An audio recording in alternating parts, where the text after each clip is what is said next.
Call the meeting to order. Thank everybody for coming out. Thank everybody for having the rain stop before you all came tonight. I think we've got enough here in Rutland recently. At this time, I'll call Anita Carlson up, our town clerk, to read the warrant, please. Posting.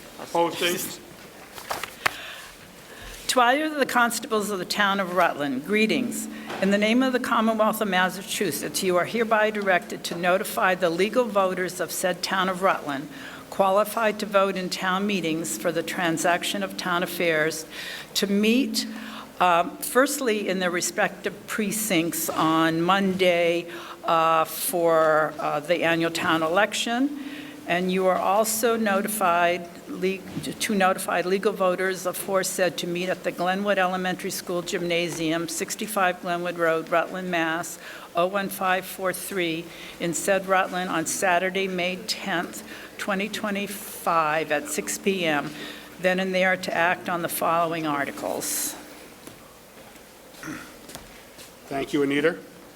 At this time, I'd like to call up Brandon Caddy, an 8th grade student of Central Tree Middle School, to be singing the national anthem.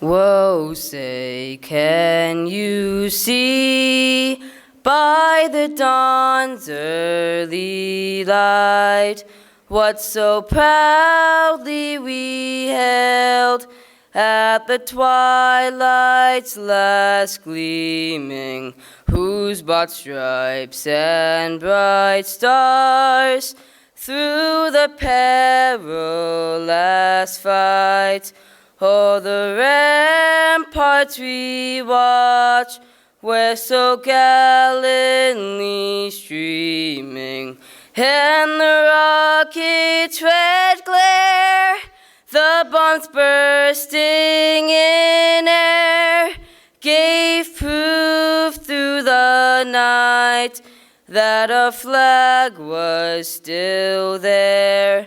Oh, say, does that star-spangled banner yet wave o'er the land of the free and the home of the brave?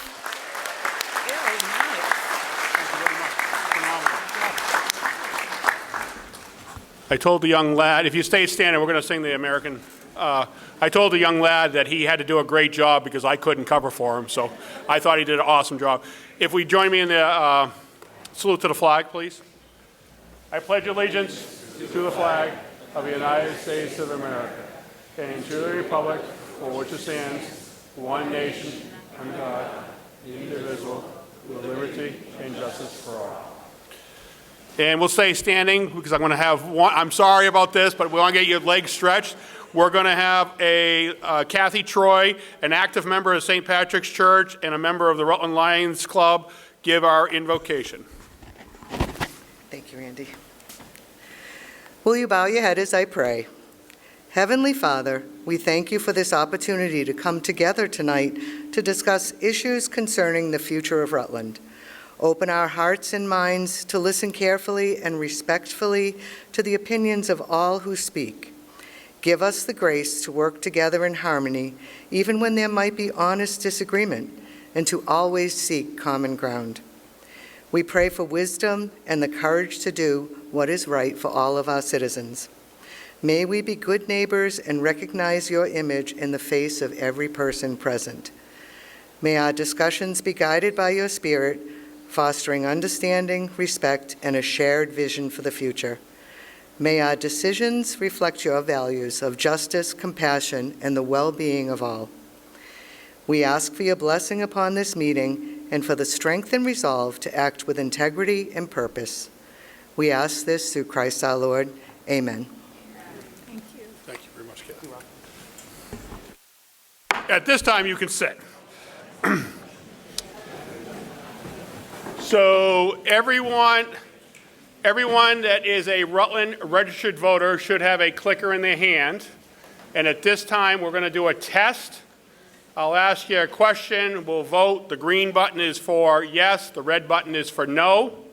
And we'll do a test. And my assistant town clerk is on here, ready to go. The first question is about the rain. Do you think we all got enough rain in the last week to last us all summer? If you think yes, please vote green. If you think no, you're not going to make the moderator happy, and vote with the red button, please.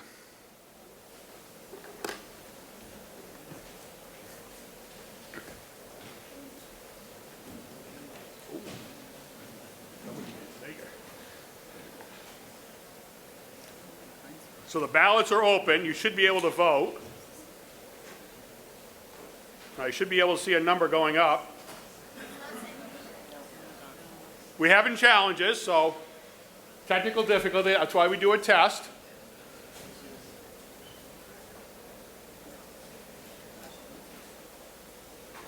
Need a minute, or you're okay? All right, well, Benjamin, hold on your voting. Benjamin's doing something thing. I'd like to introduce to the people sitting up front. I am the town moderator. My name is Randy Jordan. To my left is Anita Carlson, who is the town clerk. To the left of her is Roger, our town council. To the left of that is, we're going to do first names because I can get most of those right. The next one is Austin, our town administrator. Lear is chairman of the select board. Tom is vice chair of the select board. Jen is the clerk of the selectmen. Harry Seckman is at the second to last, and Paul Mattson is at the end. To my right is the finance committee that is appointed by myself as moderator currently in the town of Rutland. Chairman is Alex. We're going to stop with Alex. And then we have Darren Ross beside him, who is vice chair of it. I believe Karen is beside Darren Ross. And then we have Peter O'Malley, who will be currently retiring after decades and decades of being on FinCon, and we greatly appreciate his years of service of being there. Beside him is Lynn, and then beside Lynn is Tom Rashaller, and then at the far end is Ted Purcell, whose term is also up on the Finance Committee this year as well. Are we all set? Information, Mr. Moderator. There are no agendas on the table. I do not have an agenda. They're in the There were none out. They're in the booklet. There's no more booklets left?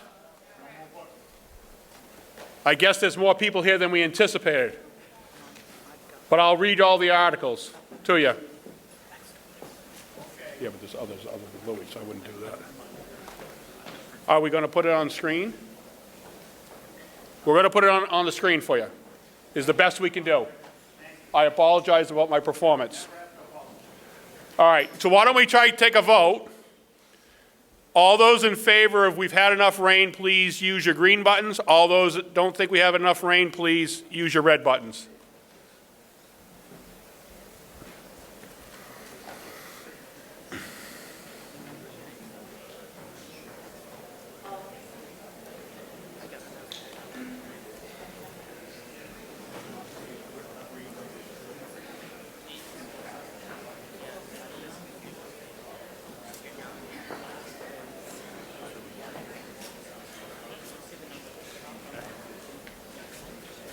All those who voted who wish,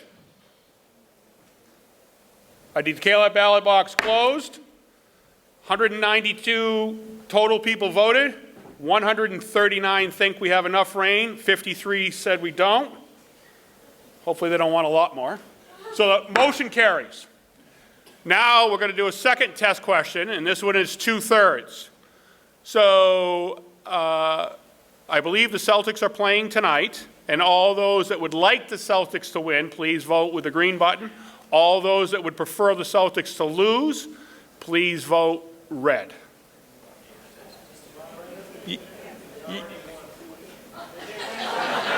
Oh, great, good. All right, the next game then, not tonight.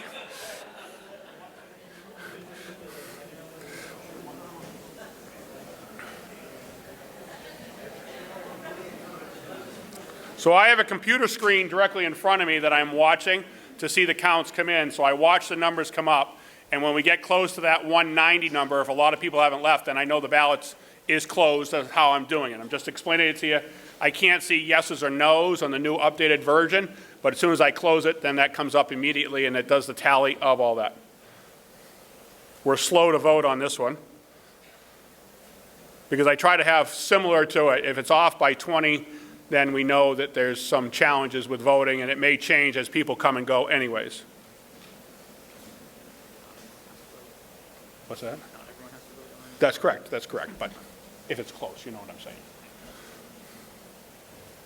All those balloted who wish?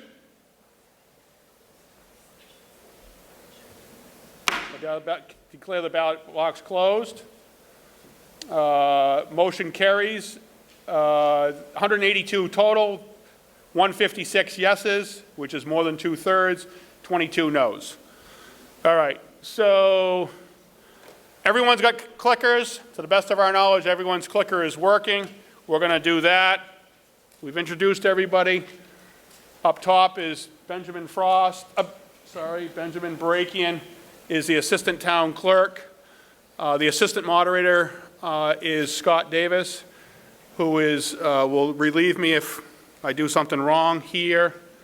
And if you're coming up to speak, you're going to speak at the mic here. You got to state your name and address to do that. If you're a non-resident, for some reason you need to speak, you have to ask to speak, and we have to give it permission to do that. And we're going to get started. All right? Article 1. To fix the salaries and compensation of all elected officers and the town for the fiscal year beginning July 1, 2025, in accordance with Chapter 41, Section 108 of the general laws as amended as the follows. Moderator, $0. Select Board, $0. Town Clerk, $83, 891, not zero. Board of Assessors, 0. Board of Health, 0. Planning Board, 0. Or take any action in relation thereto. Mr. Moderator, I move that the town vote to approve Article 1 as printed in the warrant. Does this motion receive support?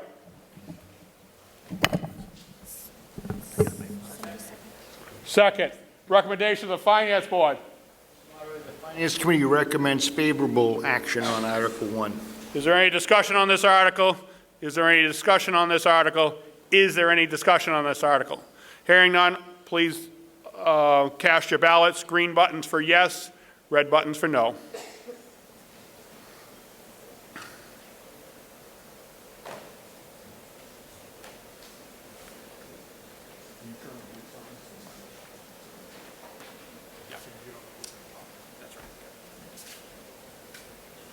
So just my people up front here, when you talk, just pause, get ready to say it, and then Peter will turn the mic on so then everybody can hear. So we don't have to yell, please, so everybody can hear.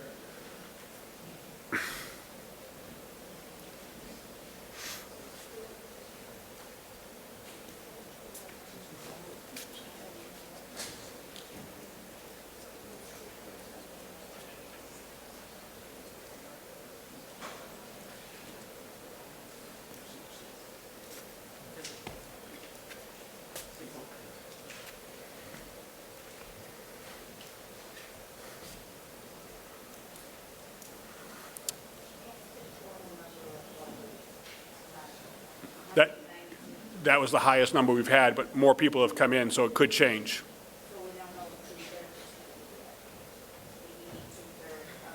But it depends on how many people vote on a 2/3. Right, not how many people that are here, it's how many people that physically vote. If only 50 people vote, then you need 30 of them to say yes if you want it to pass.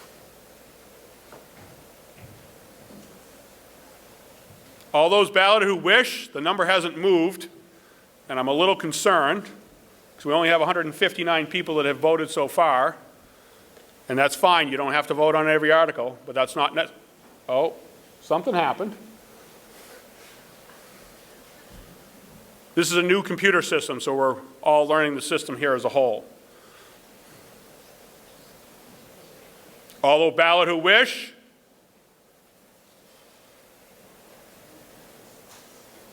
If that number moves after I ask that, I'll wait a moment or two.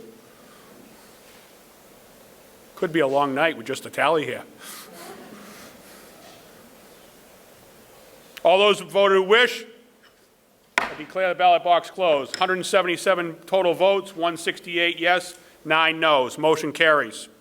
Moving on to Article 2, to see if the town will vote to receive the annual reports and to hear reports of any committee chosen at previous town meetings that has not already reported or taken any action in relation thereto.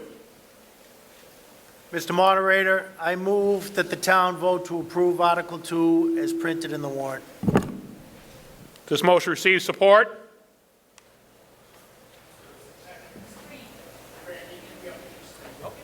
Sorry. Motion got second. Recommendation of the Finance Board, please.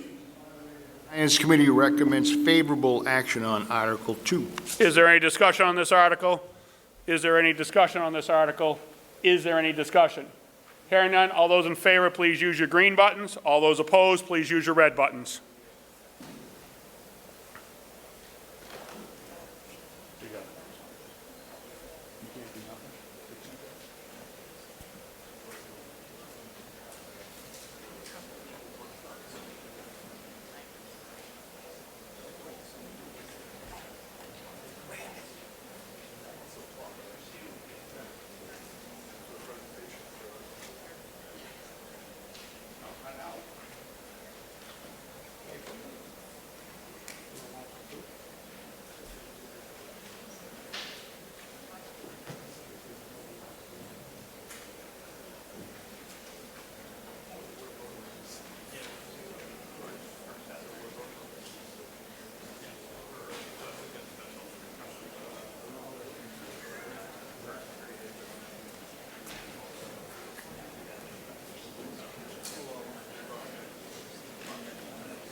So if Alex wants to give a report now on this article, we're supposed to go during discussion.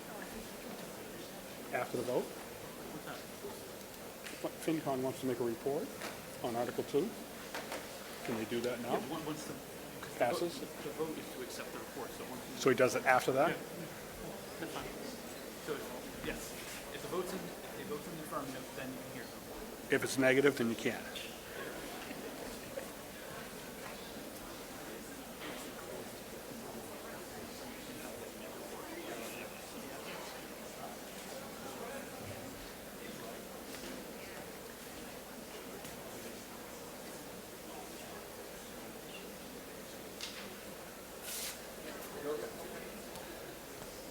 All those voted who wish? How do you know yours is not working?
I declare the ballot box closed.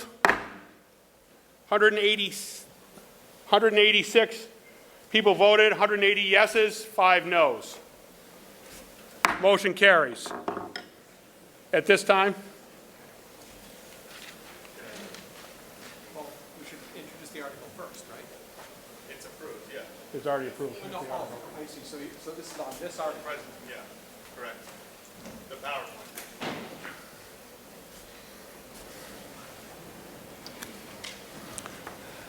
The FinCon is just going to give a quick PowerPoint presentation right now. Very quick, very quick. It's the PowerPoint, Peter. Okay. Is this working? Yeah, okay. So the Finance Committee would just like to make a quick presentation to make sure that everyone's aware of ongoing concerns from the Finance Committee on the finances of the town. There's 2 slides here, so very quick presentation. One of the most important things that I think we want to bring to everyone's attention is the history of the state aid, and this is for education. Total, sorry. So, as you can see, the revenue from the state has continuously gone up over the years. This is from 2019 actuals to the 2026 current budget that is being proposed. The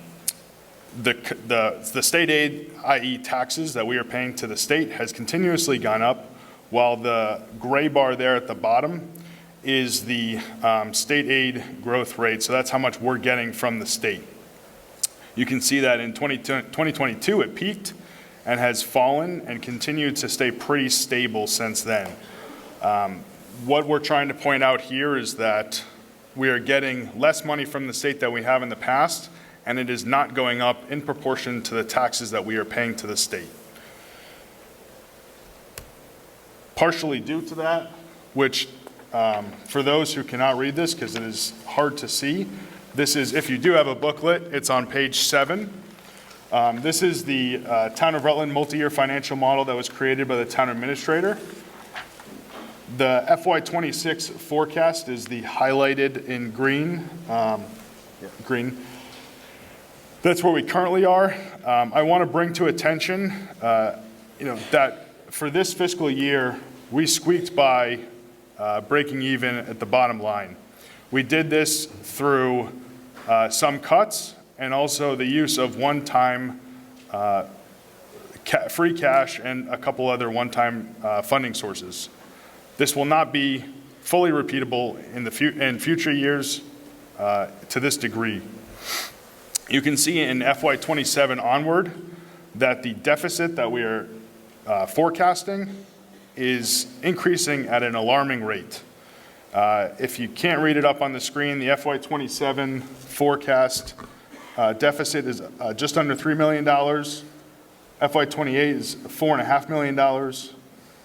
29 is 6.3, and 2030 is a little bit under $9 million. This is largely a reflection of that state aid growth rate that I brought up in the last slide. Again, we're just bringing this, making sure that it is well known and the concern is there. We are concerned about this. Any other comments from the Finance Committee on this? Okay, thank you.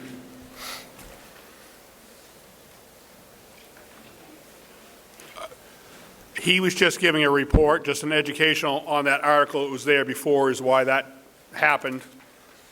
That's not a common thing that has happened before. He just made a statement. I believe he's just making you aware of a situation. Is that correct, Alex? Yes, correct. He's just making you aware of. Yes, Mr. Kanakio. Please state your name, address.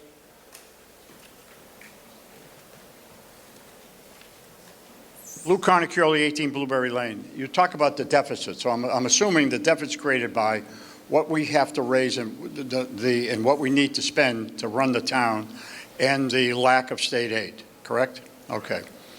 Have we, I asked this of the Board of Selectmen, I asked this of the town administrator, I asked this of you, have we, at any time, I've been away for a few months now, so I don't know, it may have happened, Have we invited in our state senator and our state representative to a town hall meeting so we can have a discussion with them as to why all of a sudden the state of Massachusetts is not giving us the money that we should be getting to run this community? I mean, we're a fiscally responsible community. I've been here since 1973. I never thought of us as being wild spenders.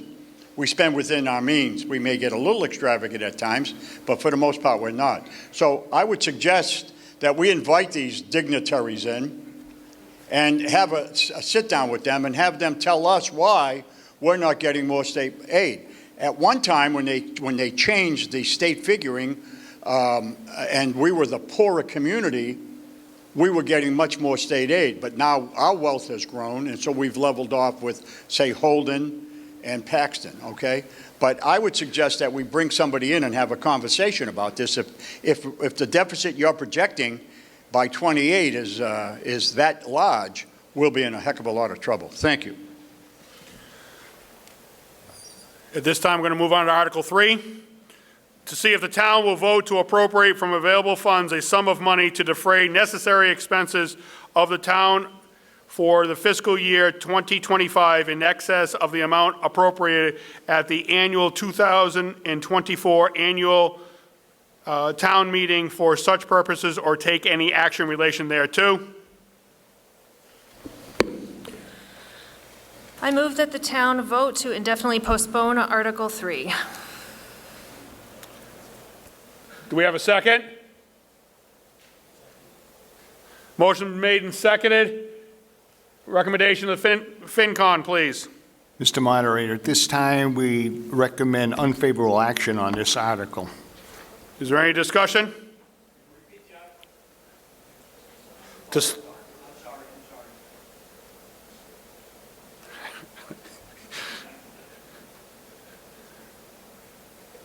Is there any discussion on this article?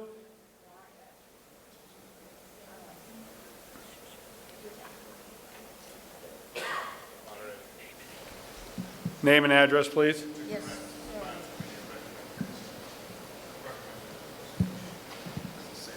Tommy? I did the wrong one. At this time, the Finance Committee recommends to indefinitely postpone Article 3. To say who I am. You don't have, yeah, if you don't have a question, you don't have to tell me who you are. Is there any other discussion? Is there any other discussion? Is there any other discussion?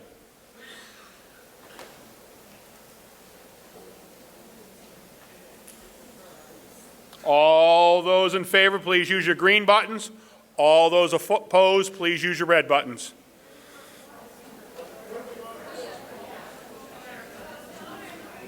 We are voting on Article 3, and I believe the motion that was made by Jen over here said to definitely postpone it. It means take no action is what it means. So if they vote yes, it means no action. If you vote yes, it means no action. If you mean no, then you want action. Correct? Yep. Simple as that. So all those in favor of no action, green buttons. All those in favor of action, use the red buttons. Randy, the action to be made by further motion of someone. Okay. Someone would have to make.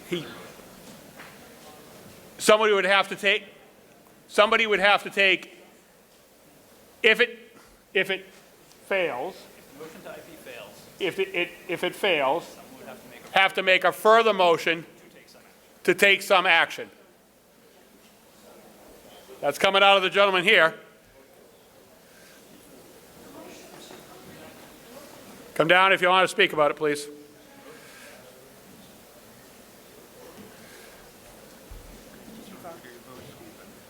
The vote is open, so we can't, we just, The motion is to appropriate. So if we vote yes, aren't we voting to appropriate? No? Okay. Tommy, you have a clarification? We're voting. We're not supposed to be having conversation unless you're talking about the vote. Go ahead. Mr. Moderator, on Article 3, that was put in there as a placeholder if there were budget transfers to do, and we were told there were no budget transfers. That's why the motion says indefinitely postpone, and I'm sorry that I read the wrong one down because I thought you were reading another one. But anyway, so the Finance Committee's recommendation is the same as the Selectmen's recommendation to indefinitely postpone Article 3. So a yes vote will indefinitely postpone Article 3.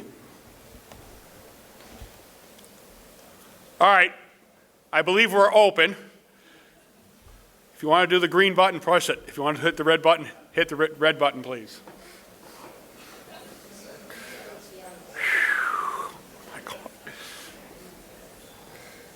Notice I didn't ask the question earlier today evening what time we were going to be out of here, folks.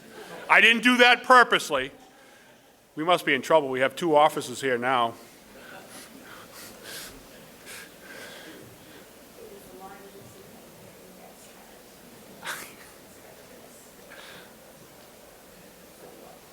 All those voted who wish, I declare the ballot box closed. The motion carries, 185 yes, 23 noes. We're going to move on to Article 4, to see if the town will vote to raise and appropriate, transfer and/or appropriate from available funds the sum of $11,451. No, that's $11 million. $11,451,872 or such other funds to defray the necessary expenses of the department, offices, and the boards of the town, exclusive of the regional school budget for the fiscal year beginning July 1, 2025, or take any action in relation thereto. Mr. Moderator, I move that the town vote to appropriate the sum of $11,451,872 to be expended by the town to fund the fiscal year 2026 municipal budget, all as set forth in the column entitled Fiscal Year 26 Cut Budget of the final endorsed town budget document, except for the education category, and to meet this appropriation to raise the sum of $10,477,678 by taxation, transfer the sum of $130,000 from the other post-employment benefits trust fund, transfer the sum of $111,000 from the receipts of the PEG access and cable fund, and transfer the sum of $733,194 from free cash. Does this motion receive support?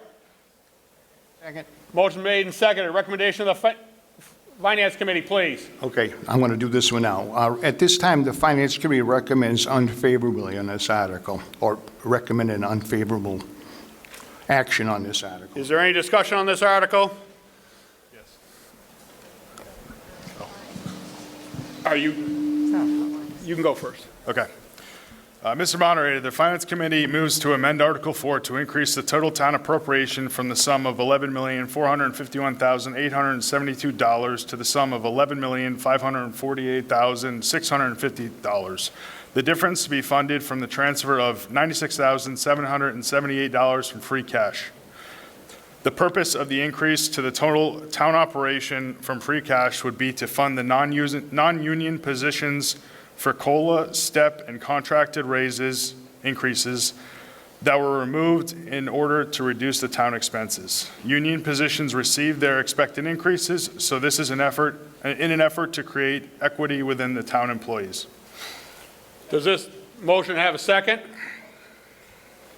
So I'd prefer you to talk on the amendment if you're going to talk on the amendment. Please, name and address.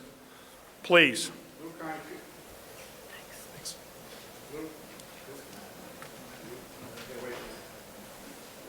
Already.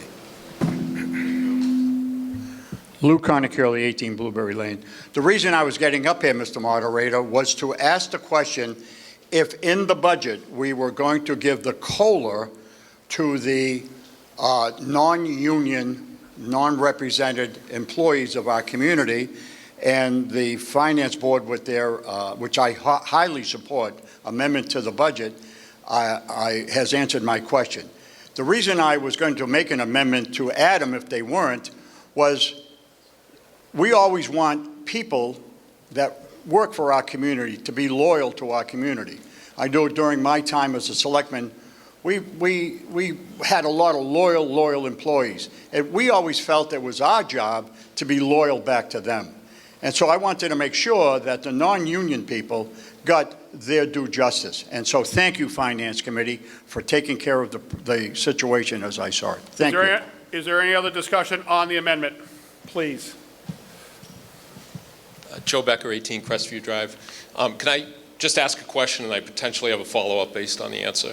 So what we're looking at here is just, are there any hour increases in any of these numbers for time worked in a given week?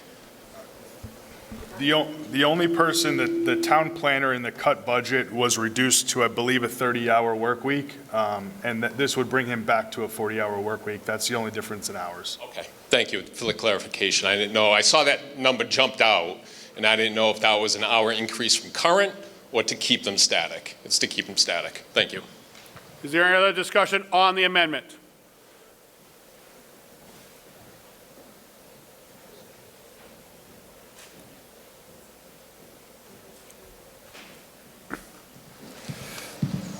Mr. Moderator, Nick Monaco, Police Chief, 10 Welch Ave. Is this a comprehensive list of everybody?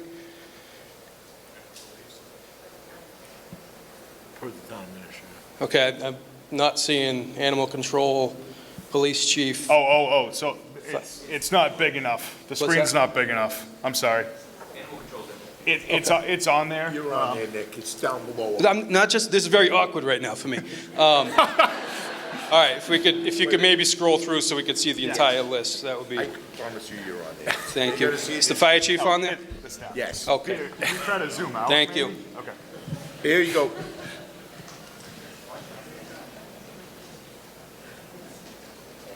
Maybe. Yeah, he zoomed in from the bottom.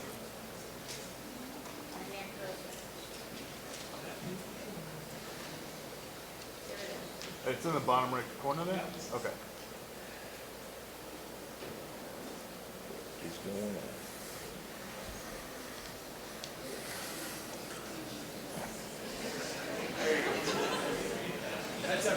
Ta-da! Seth, can you see that, or do you need to come up?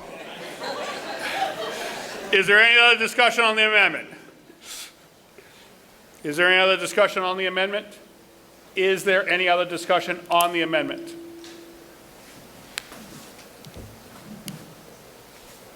All those in favor of the amendment, you're only voting on the amendment. Please use the green button. All those opposed, please use the red button.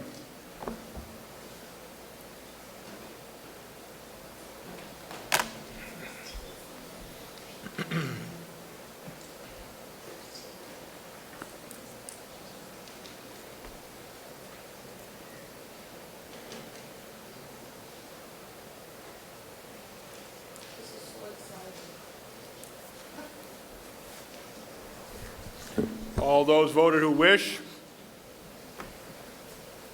I declare the ballots closed on the amendment.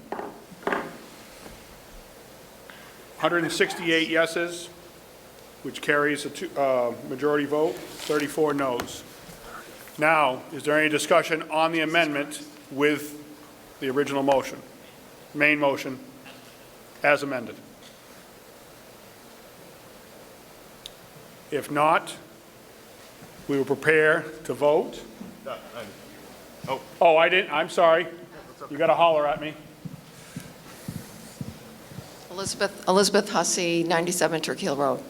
I just would like to know, this is like a huge number, and there's like no explanation really. So if this doesn't pass, what are the consequences?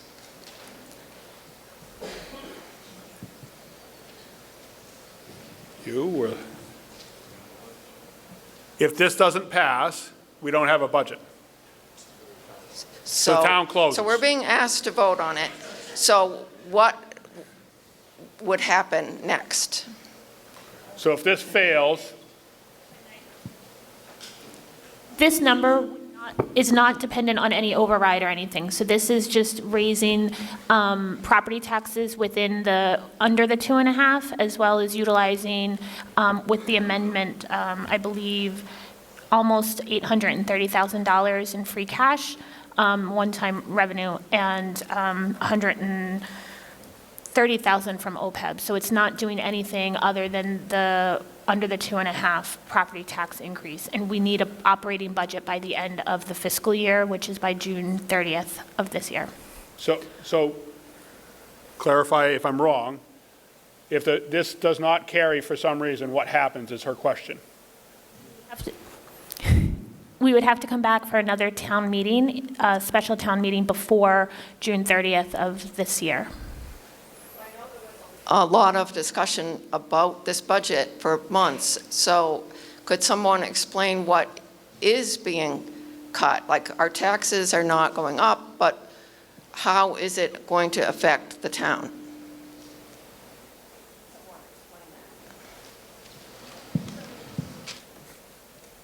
Tommy's got his hand up if you. Go ahead, Tommy. Okay.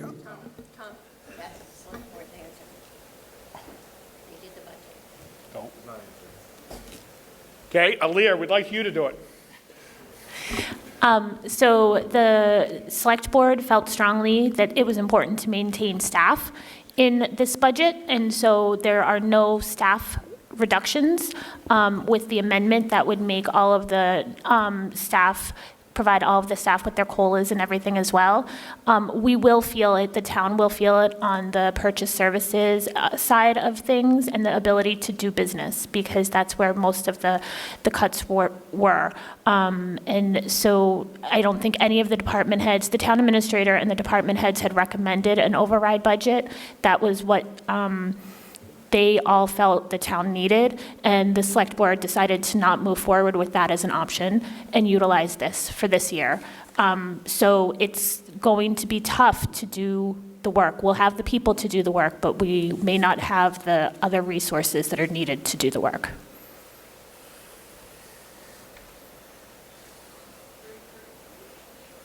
Oh, wait. Hi, Peter. Ruth Ravezzi, 23 Maple Spring Drive.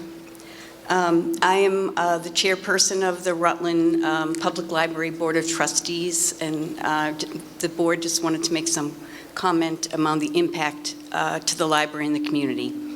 The Board of Trustees of the Rutland Public Library would like to make our community aware of the impact of the fiscal year 26 town budget, which calls for an 11.65 reduction in the library's operating budget, a loss of $35,976. Our original request was somewhere around $300,000 for the annual running of the library. Funding the library at this level does not meet the requirements necessary to qualify for state aid through the Board of Library Commissioners, losing our certification as a library. Losing the library's state certification can jeopardize our eligibility for funding from the state, as well as our residents' abilities to be granted reciprocal privileges from other libraries in the Commonwealth, and the ability to access materials through the Libby e-book system. The town may request a waiver for certification to maintain some state aid, but the decision rests with the Board of Library Commissioners. Excuse me. The proposed budget will potentially limit hours of operation based on a 57% cut to our utilities account. The library hosts over 500 meetings per year in the building and may need to limit meeting availability to hours when the library is open to limit costs. The library serves every resident of Rutland and functions as a hub for our community. Hundreds of children participate in programs and enrichment activities. Numerous community events are hosted here. and the library's budget is around 1% of the total town budget, but fills a very important need in the community. We understand the limitations that the town is facing, but we felt it's really important to let our patrons and the other people in town who haven't yet enjoyed the library understand the impact of it. So thank you. Discussion on this article? Is there any other discussion on this article? Is there any other discussion? Prepare the ballot, please. All those who wish to vote on the motion with the amendment, please use your green button. All those opposed, please use the red button.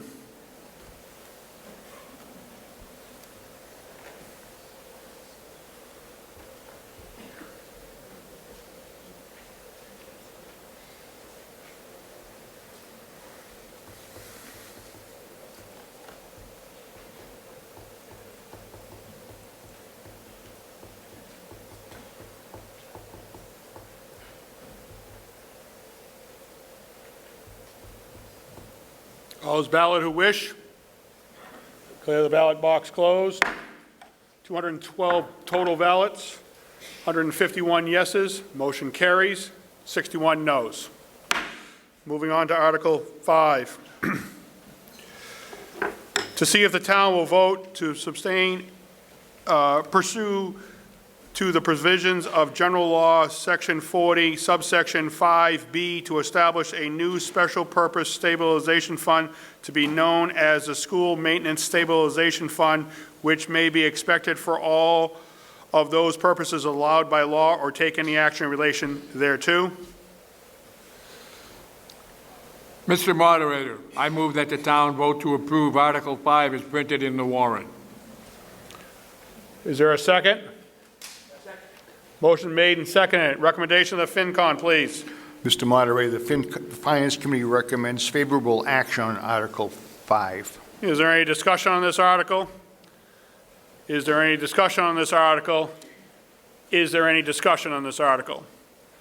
Hearing none, please prepare the ballot box. All those who wish, please use your green buttons for yes, no for red. Please. And this one is, I'm sorry, I usually say it, this one's a 2/3 vote to pass. Thank you.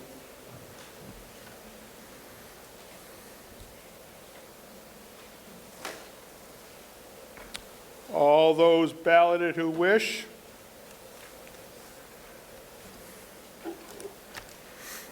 I declare the ballot box closed.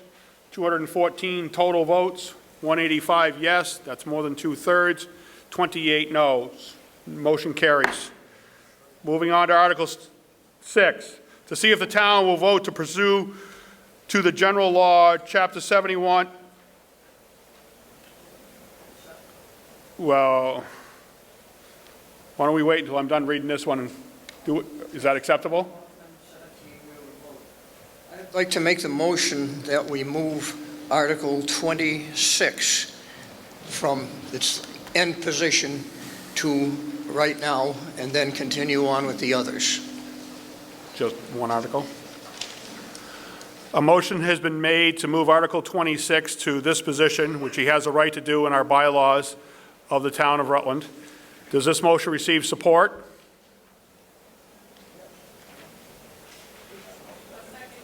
Motion has been made and seconded over here. And I don't need to ask recommendation. So is there any discussion on this? This is a debatable article. Can I ask what the priority of 26 is over the article we're on? Sir? Sir? There was a question just directly asked to you. What's the priority of 26 over the article that we're here at now? Please come up to the podium to speak. You want me to talk? No, I want you to talk because you made the motion. Okay. So the question was asked, why do you want to take 26 out of order? Because I want it to get voted on now instead of when everybody's confused on all the complicated articles. It's a quick one. I think we can vote yes or no on this very easily. And I don't know who actually put the article in. It wasn't by the selectmen, it just says citizen. So I'd like to have it done now, and I'd hope that you'd vote on that and we can dispense with this and move on to the more complicated things. Thank you. Is there any other discussion on this article? Motion? Is there any other discussion?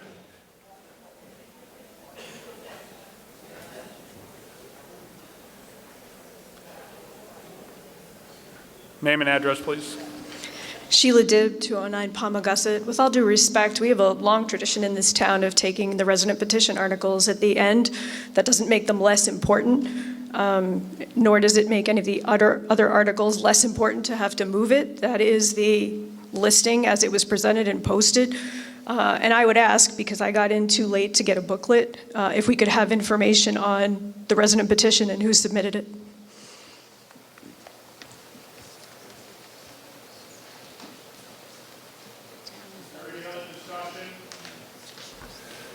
I believe he's calling it up. Everyone can see that, or would you like me to read that? It's on the screen. The question was what it was. That's why it's up here to do that. Is there any other discussion on this article? On this motion, not article. Is there any other discussion? Is there any other discussion? Prepare the...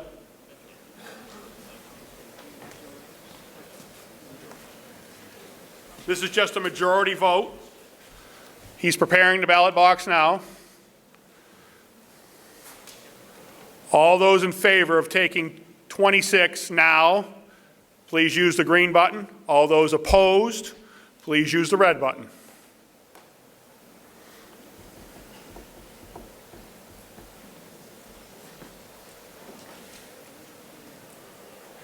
By allowing Benjamin to prepare the ballot box is what he's really doing, or the computer screen, it's saving us quite a bit of time. So thank you for your patience on voting. All those balloted who wish.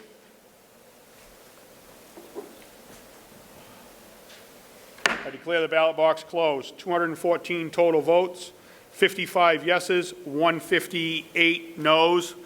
Motion is defeated.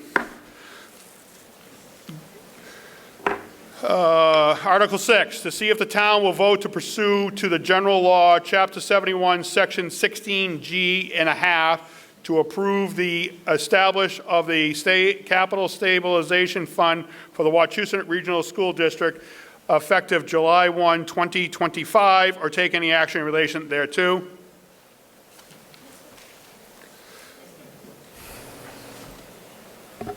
Mr. Moderator, I move that the town vote to approve Article 6 as printed in the warrant. Second? Second. Recommendation of the Finance Committee, please. Mr. Moderator, the Finance Committee recommends unfavorable action on Article 6. Is there any discussion? Sherry Haber, 1 Olivia Lane, School Committee Representative. All this question does is open the account. It does not ask for any funding. A capital stabilization account is a fiscally responsible thing to do. The town has multiple funding mechanisms if there's a problem with a building.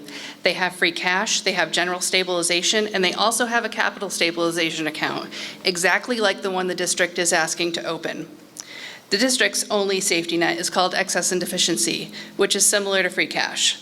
At the end of the year, any surplus or deficiency in the general fund is closed to E&D. In the joint select board and FinCom meeting, there was a recommendation discussed and voted.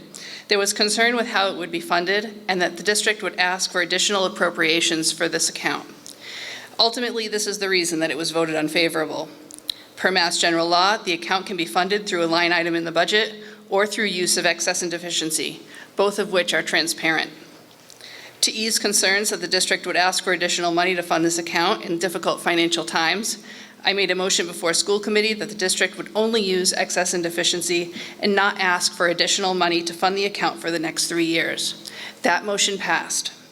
Let's be clear, even then, it will only be funded if there is extra money. The town has a policy that 5% of free cash goes into their capital stabilization fund. That is not what the district is asking for.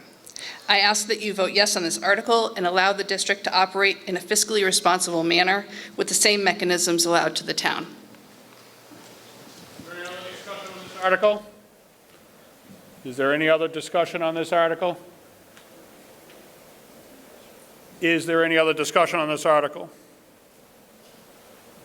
Please prepare the ballot box. What is the motion?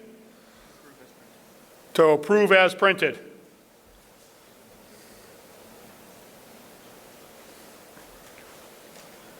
All those in favor of the motion as printed, please use your green button. All those opposed, please use the red button.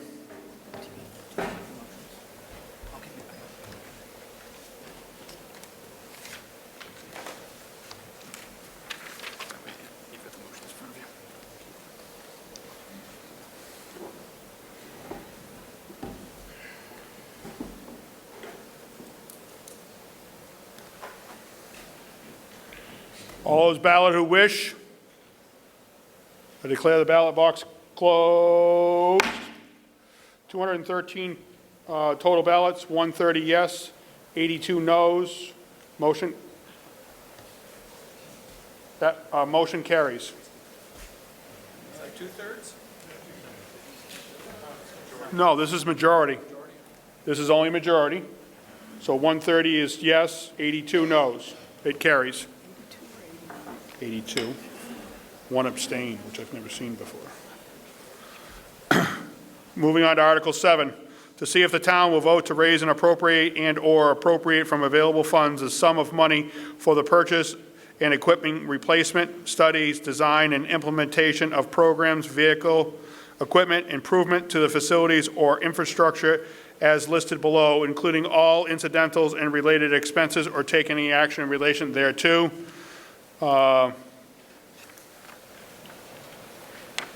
That should be available to you and on the screen, that I will not read below that. Moderator, I move that the town vote to appropriate the sum of $325,000 to the fund, or to fund the fiscal year 2026 municipal capital budget as printed in the warrant, and to meet this appropriation, to transfer the sum of $90,000 from free cash and transfer the sum of $235,000 from the capital stabilization fund. Does this motion receive support? Motion made and seconded. Recommendation of the Finance Committee, please. Mr. Moderator, the Finance Committee recommends favorable action on this article. Is there any discussion on this article?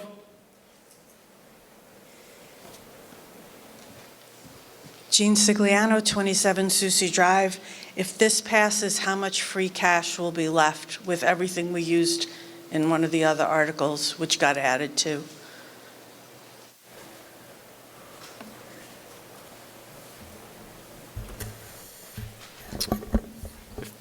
If this passes, with the free cash that was appropriated for the operating budget, there will be $77,345 remaining in free cash. What is recommended in free cash? Is there a recommendation for how much we should have? Yes, it's a percentage based off of our operating budget, based on town policy. So I believe it's a floor and a ceiling, so I believe it's 3 to 5% free cash balance. Thank you. We're well below that now. And that 77,000 counts what got added as that amendment? Yes. Okay. Is there any other discussion? Is there any other discussion? Is there any other discussion? Please prepare the ballot box. All those in favor, please use your green buttons. All those opposed, please use your red buttons.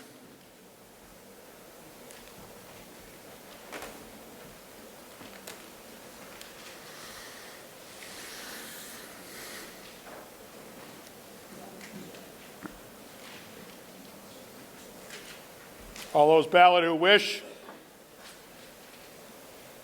declare the ballot box closed. 216 total votes, 149 yes, 67 no. Motion carries.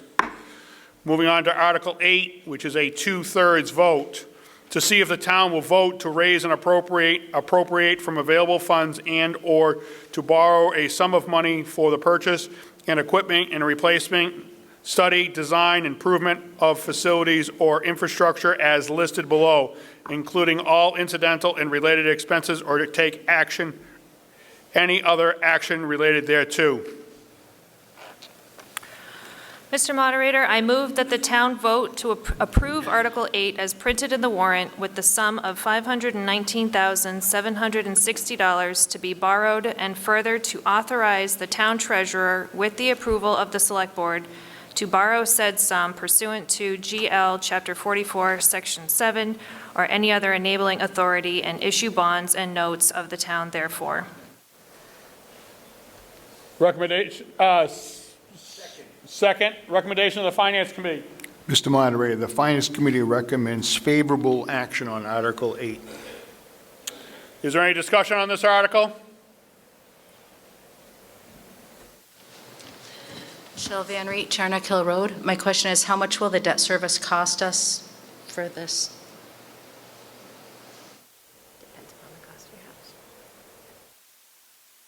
So our town treasurer may be able to answer this, but the expected debt service, I believe, will do a 5-year borrowing. Is that correct, Chief, or 10-year borrowing?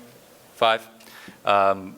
With those terms, at the anticipated rate of between 4% and 5%, I believe is around $50,000 per year for debt service. Thank you. And my follow-up is, why wouldn't we do this as a 2.5 override if we're going to have $77,000 left in our stabilization fund? Yeah, so the plan for this, we will not be buying this year. So this was a borrowing authorization to allow the chief to order the ambulance now. It's anticipated to be, I think, a 3 or 4 year lead time for delivery of this ambulance. So in working in coordination with the Capital Planning Committee, the chief felt it was necessary to order the ambulance now. I will anticipate that there will be likely a future request at a future town election to exclude the debt service, to bring that outside of the town budget. Thank you. Is there any discussion on this article?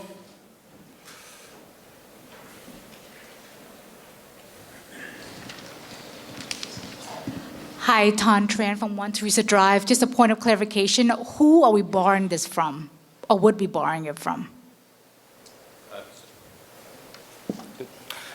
So typically with municipal borrowing, we issue bonds. So we'll kind of do a formal RFP out to the bond market, and to the most advantageous bidder for bonds, we will borrow this money. So I can't answer that right now, who we'll borrow it from, but working with our financial advisor, we will issue those bonds. So there will be a process? Yes. Okay, Yep. Thank you. Natalie Borison, 15 Brunel Drive. Just curious if the ambulance order can be canceled before purchasing? If that makes... Yes.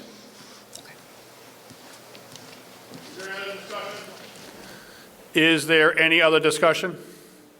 Is there any other discussion? Please prepare the ballot box. All those in favor, which it is 2/3 vote, please use your green button. All those opposed, please use your red button.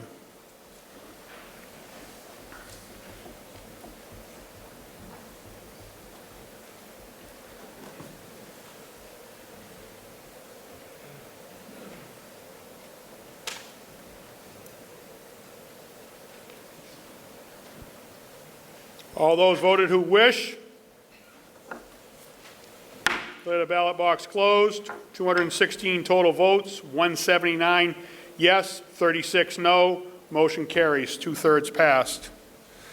Moving on to Article 9, to see if the town will vote to raise and appropriate, transfer and/or appropriate available funds, the sum of $17,617,282 to defray the necessary expenses of the Wachusett Regional School District for the fiscal year beginning July 1, 2025, as set forth, or take any other action in relation thereto.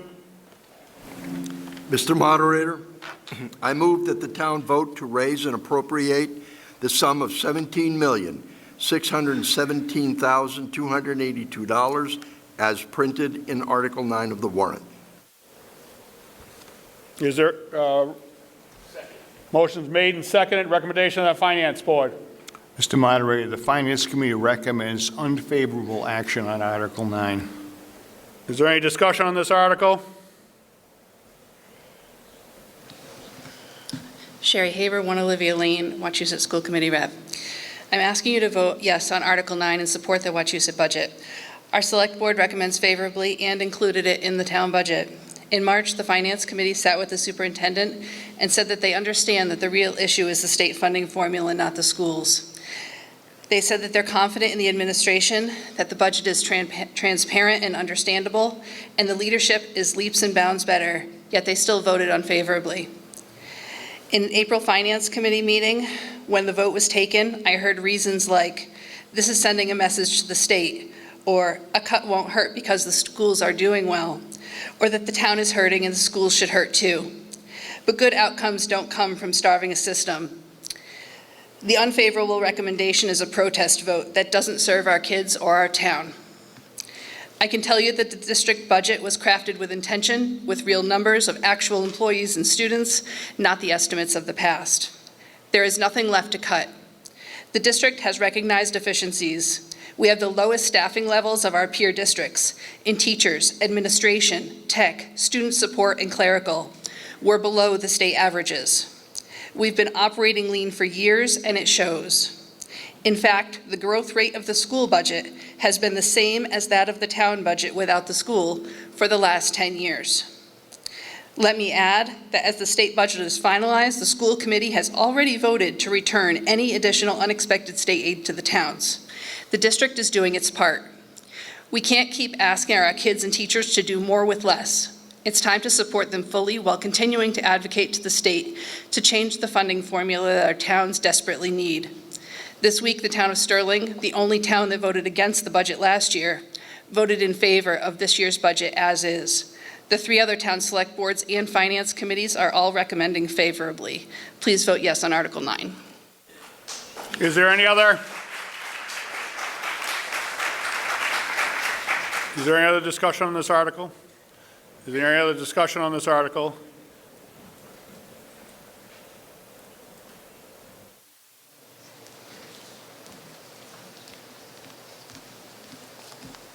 Sheila Dibb, 209 Palmagussit.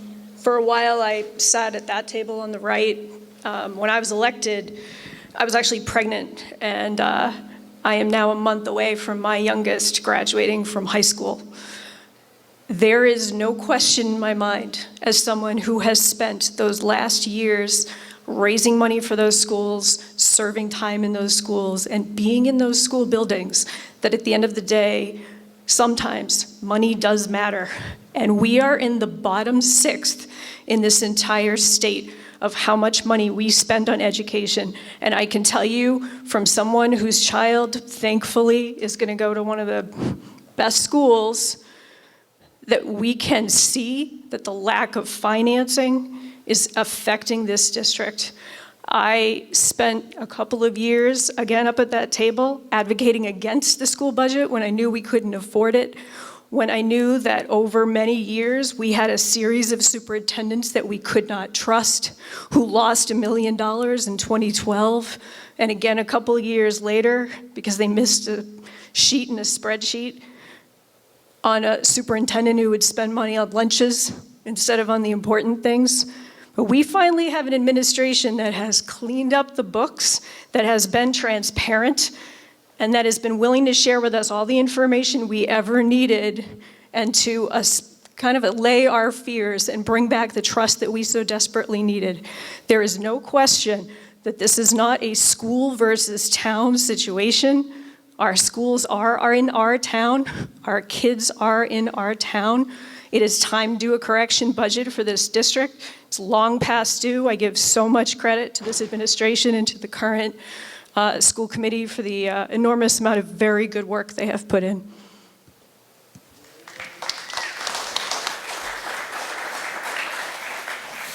Is there any other discussion on this article? Is there any other discussion on this article? Is there any other discussion?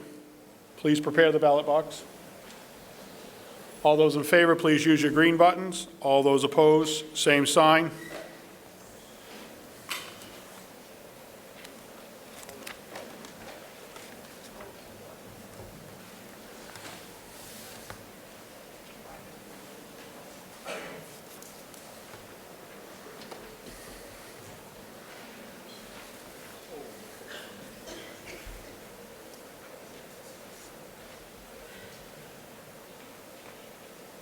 All those voted who wish, declare the ballot box closed. 215 total votes, 161 yeses, 54 no. Motion carries. Moving on to Article 10, to see if the town will vote to raise and appropriate, transfer, or appropriate from available funds the sum of $963,428 to defray the necessary expenses of the Southern Worcester County Regional Vocational School District for the fiscal year beginning July 1, 2025, as set forth, or take any action in relation thereto. Mr. Moderator, I move that the town vote to raise and appropriate the sum of $963,428 as printed in Article 10 of the warrant. Second. Motion made and seconded. Recommendations of the Finance Committee. Mr. Moderator, the Finance Committee recommends favorable action on Article 10. Is there any discussion on this article? Is there any discussion on this article? Is there any discussion on this article? Hearing none, prepare the ballot box, please. All those in favor of this, please use your green button. All those opposed, please use your red button.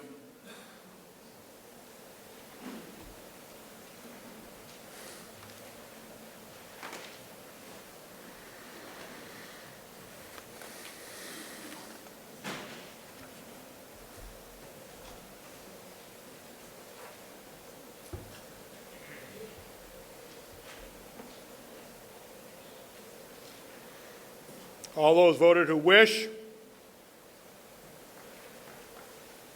To declare ballot box closed, 213 total votes, 179 yes, 34 noes. Motion carries. Moving on to Article 11, to see if the town will vote to amend Article 3, Section 8F, accessory dwelling unit of the Town of Rutland zoning bylaw, as to read the follows, with the strike-through version on file with the town clerk and available at the town website, or take any action in relation thereto. Mr. Moderator, I move that the town vote to approve Article 11 as printed in the warrant, and further, to add the following text to the end of proposed Section 8F4C, quote, if any portions of the lot are located outside a 0.5-mile radius of a transit station as defined by 760 CMR 71.02. Second. Recommendation of the Finance, please. Mr. Moderator, the Finance Board recommends favorable action on Article 11. Is there any discussion on this article? Is there any discussion on this article? Is there any discussion on this article? Recommendation of the Planning Board, I was getting there.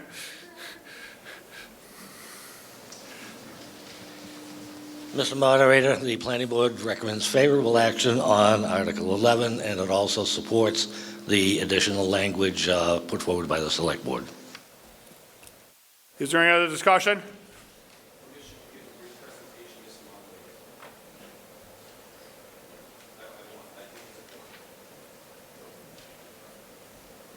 Nobody has an objection. John is the town planner. Austin, do you have the PowerPoint?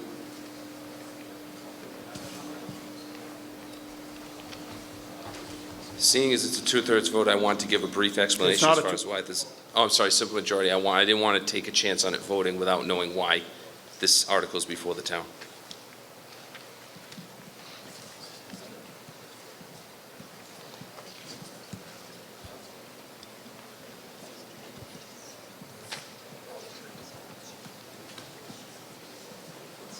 Okay, great, thank you. Thank you. Next slide, please.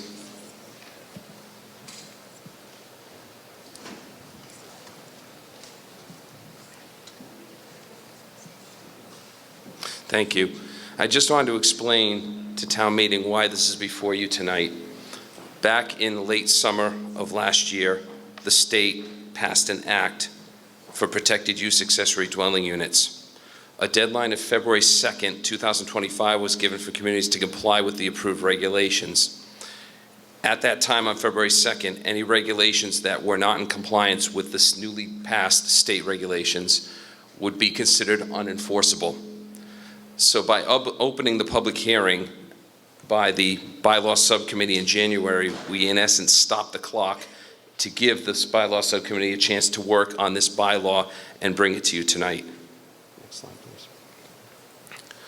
So what the act did was it establishes a universal definition for accessory dwelling units, but it also makes certain regulations for ADUs unenforceable, including a lot of the regulations that the town currently has in the bylaw. It establishes accessory dwelling units as allowed in any zoning district where single-family dwelling are allowed, no question. Establishes additional flexibility for accessory dwelling units that may not currently be allowed in community bylaws. So, some of the prohibited regulations that are currently in Rutland zoning bylaw would be that the town has to allow accessory dwelling units not just to be part of the main dwelling structure, but the town has to allow them to be detached as well, such as a detached garage with a loft over it. Towns can not require more than one additional parking space for a protected ADU. Any limit, quota, or other restriction on the number of protected ADUs that may be permitted, constructed, or leased within a municipality or zoning district. And the approval of a single ADU cannot be by special permit added as it is currently in Rutland zoning bylaws. Next slide. So the state gives a list of what they consider unreasonable regulations that do not serve a legitimate municipal interest sought to be achieved by local zoning, serve a legitimate municipal interest sought to be achieved by local zoning, but its application does not rationally relate to legitimate interest, and so on the screen. Next, please. So, how does this new bylaw differ from what's currently in the zoning bylaws? It eliminates the differentiation between basic and expanded ADUs in favor of all ADUs being consistent with the state definition. That is, in essence, a maximum of 900 square feet. It allows single ADUs by site plan review rather than special permit. That gives the planning board the opportunity to hold a public hearing on single ADUs, not to necessarily deny them, but to have a record of each one that's approved, because site plan review is almost never a denial mechanism. It allows ADUs obviously to be attached or detached from the principal dwelling. It allows the permitting of multiple ADUs on the same lot by special permit. It adds definitions from the State Act, and it refines the conditions and requirements for ADUs to be compliant with the State Act. And there are consequences of noncompliance. If a bylaw is not approved, any aspect of the town's current bylaw that is not consistent with the State Act will be deemed unenforceable. That means it leaves the town vulnerable to legal challenges. This also means that any property owner that may obtain permits from the building department to construct a single or multiple accessory dwelling unit on the same lot in a manner consistent with the State Act. Although multiple ADUs would require a special permit because the state does stipulate that, there would not be a special permit granting authority assigned, which would cause legal issues potentially for the town.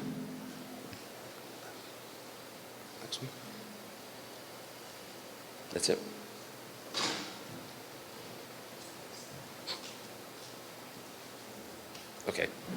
Okay, thank you.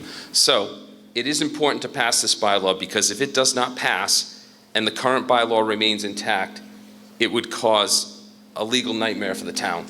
Because right now, single accessory dwelling units are allowed by special permit, which is strictly prohibited by the state, by this act, and there would be no special permit granted authority assigned for multiple accessory dwelling units. So, property owner could come in and file a building permit for multiple accessory dwelling units on the same lot, but it would be a mess because we don't have a special permit granting authority assigned for that right now. So I urge the town to approve this bylaw to give the town some review authority and some protection from this, because multiple ADUs would be by special permit, and our current bylaws have thresholds in place for the planning board to review them and regulate them. Thank you. Is there any other discussion on this article? Is there any other discussion? Please prepare the ballot box. All those who are in favor of this article, please use the green button. All those opposed, please use the red button.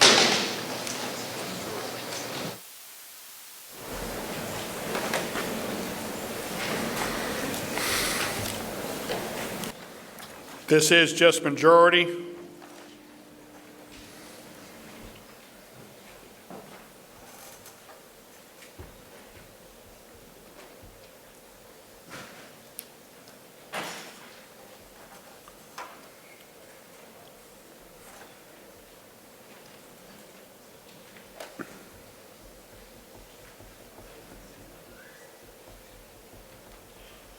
All those who voted wish. Declare the ballot box closed.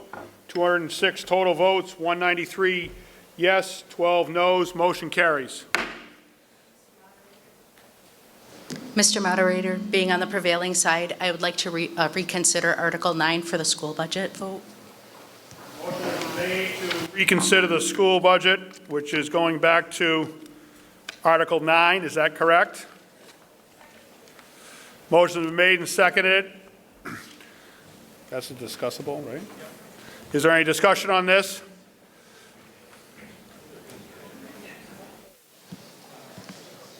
Joe Becker, 18 Crestview Drive. Why?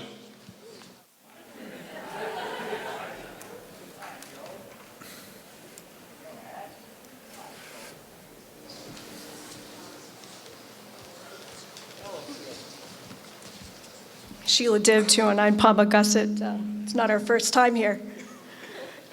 A motion to reconsider can be made at any time during the course of the meeting by the prevailing side.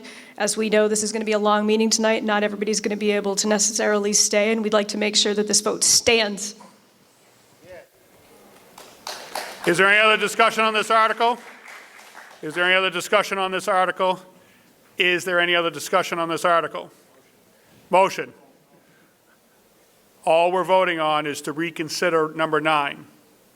And does everybody understand what was just said? Why?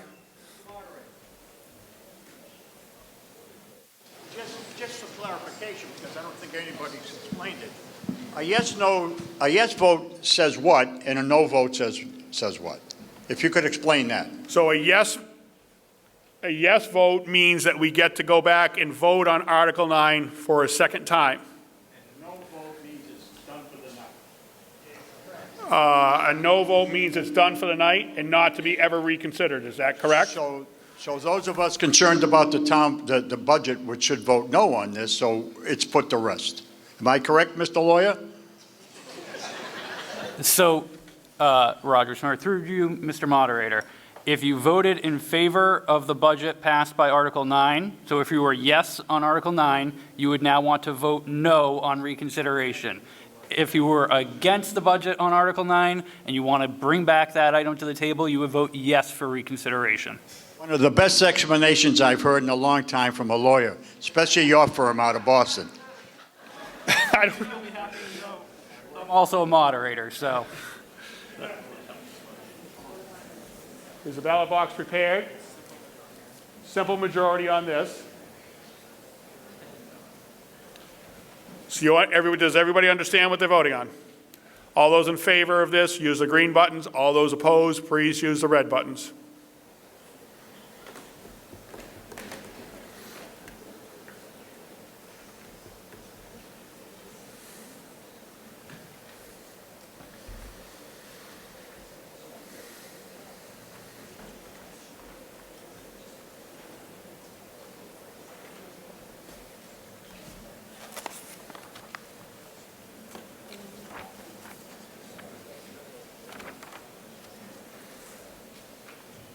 All those voted who wish.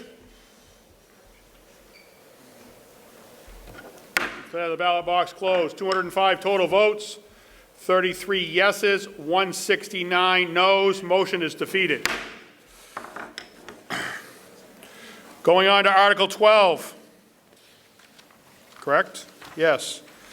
This is a two-thirds vote to see if the town will vote to amend the Town of Rutland zoning bylaws by inserting a new article titled 15, Battery Energy Storage System Facilities, to read as follows, or take any action in relation thereto. Mr. Moderator, I move that the town vote to approve Article 12 as printed in the warrant. Motion made and seconded. Recommendation of Finance Committee, please. Mr. Moderator, the Finance Committee recommends favorable action on Article 12. This is a two-thirds vote. Is there any discussion on this? Planning Board. There we go. We're going to get the hang of this before the night's done. Mr. Moderator, the Planning Board recommends favorable action on Article 12. Is there any other discussion on this article? Is there any discussion on this article? Is there any discussion on this article? Prepare the ballot box, please. We are ready to go. This is two-thirds vote. All those in favor, please use your green buttons. All those opposed, please use your red buttons.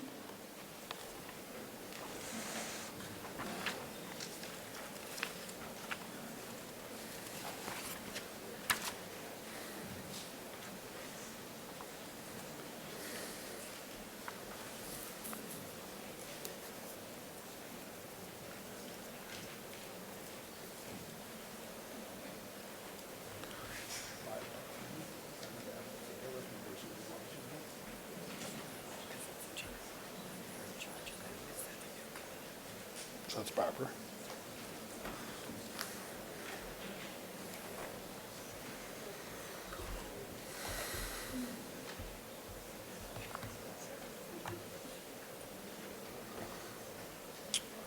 All those voted who wish,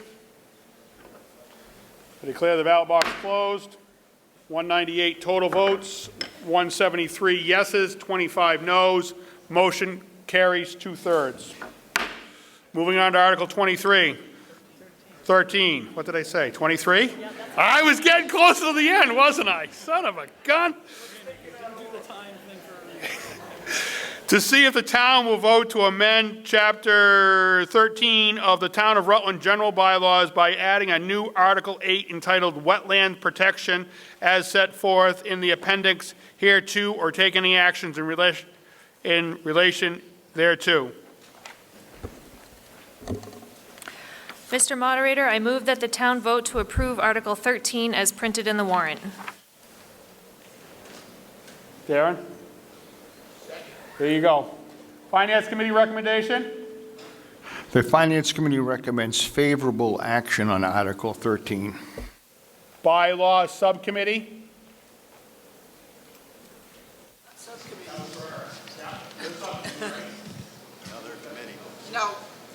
No, the Bylaw Committee. Bylaw Committee recommends favorable action on this article. Amy Ebbison, Demon Pond right-of-way. I'm asking for a no vote on this. Demon Pond is already regulated by the DCR. Just recently, we've had controversy over whether it's the Ware River watershed or the DCR that has control over what happens on Demon Pond. We are already so regulated. We've been told we can't have dogs on the water, we can't swim on the water. Voting for this just adds yet another regulatory body on something that's already over-regulated. I don't know what the jurisdictional issues will be, but I'm sure there will be some. So please vote no on this. Thank you.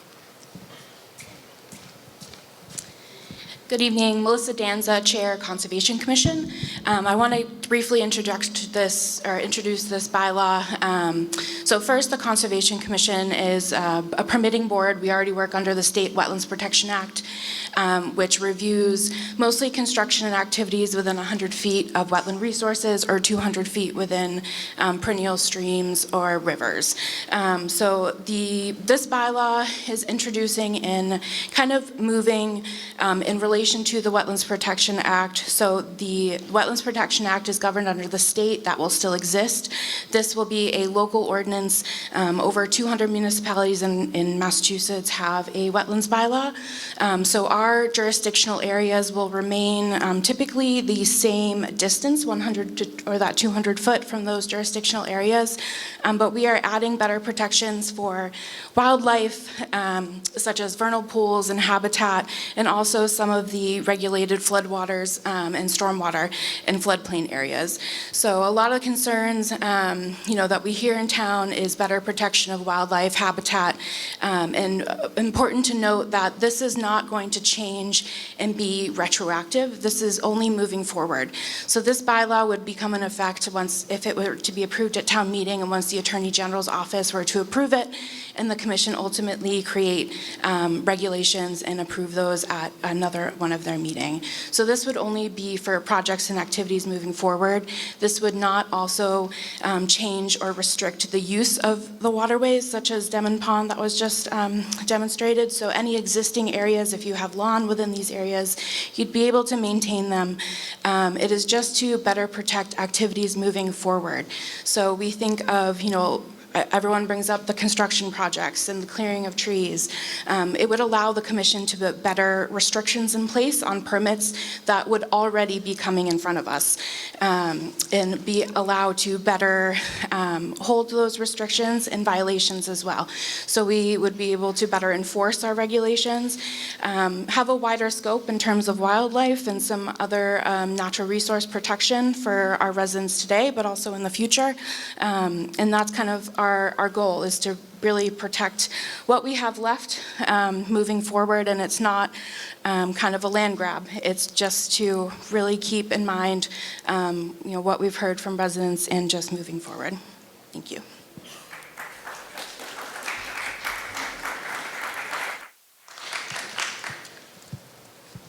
Alex Moss, 119 Brentnell. I think we need to support this amendment. In this town, one of the most important things that we have is our natural resources.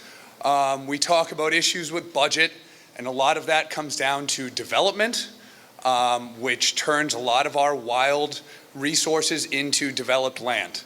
One of the ways to protect against that and to protect against these developers who, if you listen to the meetings, do not care about the environment. They get very upset when they are asked to do one thing by the state, and then they go, I did this, it should be good, and they do not care about the animals. They get very upset that we're trying to save the salamanders or that we care about the wetlands. These are very important things, and they can serve as a mechanism to slow down the development and the concentration of population in this town. I highly recommend that we vote in favor of this bylaw for the environment and for the future of this town.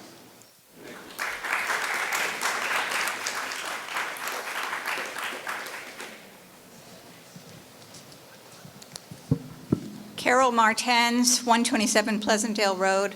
I highly recommend the opposite, that we vote against this bylaw. I went to the Conservation Commission meeting discussing this. It sounded really good on paper. I wish it was all written out there, because right now, the commission might be really good. How about next year or the year after? We live in the country for a reason. We like to have a little bit of freedom with where we live. Hopefully people pay attention. We have tons of rules and regulations. As the speaker before was talking about the Ware River District, the DCR, the state. I mean, we have on Demon Pond, there is a section that is, it's regulated by the state, but Rutland won't let us work with it. I've forgotten what it's called. Anyway, think about the fact that commissions change, and not everything sounds as great as it is today. Thank you. Vivian Butnick, 151 Pleasantdale Road. I'm all for conservation, but I don't understand if we already have the DCR, which regulates quite a bit all the wetlands and waters. I don't know why we need another completely different organization to do this.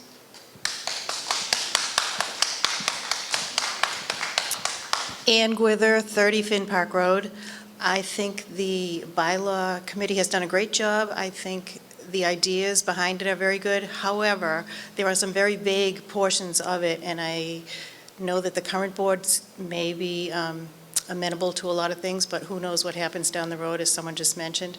I think there's a lot of vagueness in it. That's why I would recommend a no, but I think the general idea is terrific. But I would vote no. Thank you. Jared Fosher, 42 East Hill Road. I respectfully urge you to vote no on Article 13, the proposed wetlands protection bylaw, for several key reasons. First, the bylaw goes well beyond state law. It imposes a hard 5-foot no disturb zone and stricter permitting rules with no clear jurisdiction tailored to Rutland's needs. Second, it unfairly shifts the burden of proof to the property owner. Even for small projects like removing a tree or installing a patio, residents must prove they won't cause environmental harm. That's a costly process, often requiring outside consultants or surveys. Third, the bylaw is overly broad and vague, giving the Conservation Commission wide discretion to deny permits or impose conditions without clear standards. This opens the door to inconsistent enforcement or even abuse of power. It's not enough to trust that it won't be abused. The bylaw should be written to prevent that possibility. Fourth, the Commission would have sweeping enforcement powers, including entering private property, issuing daily fines up to $300, and stopping work, all without meaningful oversight or an appeals process. Fifth, there's no variance or waiver option. Even low-impact or necessary projects could be denied with no path forward.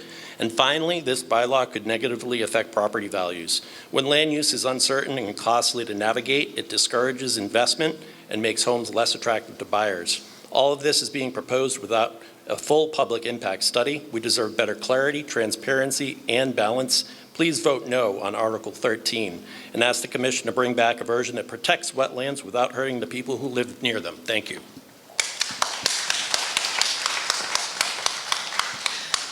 Melissa Danza, 9 Cameron. Just want to answer some of the questions that have come up.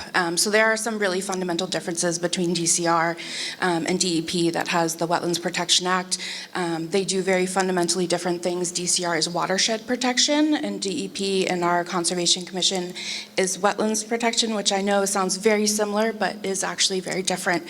DCR does not actually have any enforcement action. It's done by DEP.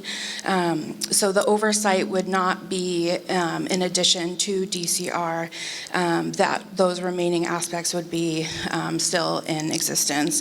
In terms of some of the other items that came up, like I said, this also does come with a set of regulations that would come after this bylaw is passed.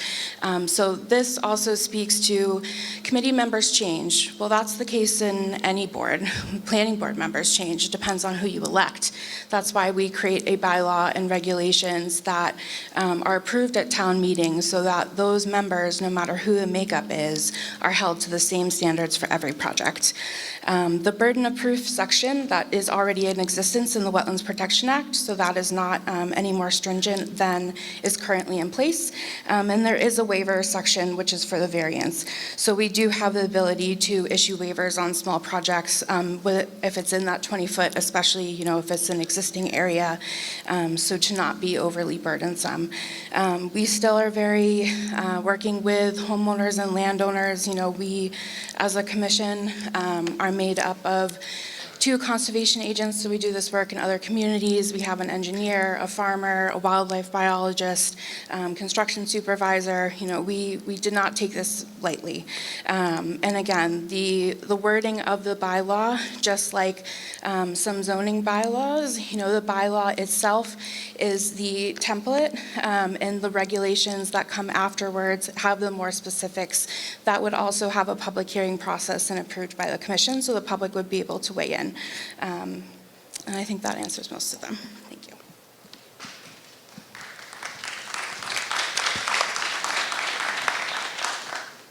Tim Norwald, 149 Palmagussit. I went to this hearings that they had, and I think it was basically broke down is that right now the Conservation Commission has a 100-foot zone that they can basically restrict or stop or construe any type of building in that area, that can be reduced down to 0 or 1 foot or whatever is requested. What we're trying to do here is set a minimum of 25 feet from the wetlands. That's what we're trying to do. So it gives a foothold of where it can't be built inside that 25. So what we're doing is to what Mr. Miles said earlier, is we're trying to protect the wetlands. And I think that's a good thing because this town hasn't had it before. Builders, developers have asked to reduce that to 5 feet, 1 foot, 10 foot, something along that lines. So then you've got housing and lawns, stones, decks, all the way right up to those wetlands. So I believe this is a great step, and it's a small step. It's not asking for the full 100, it's asking for 25.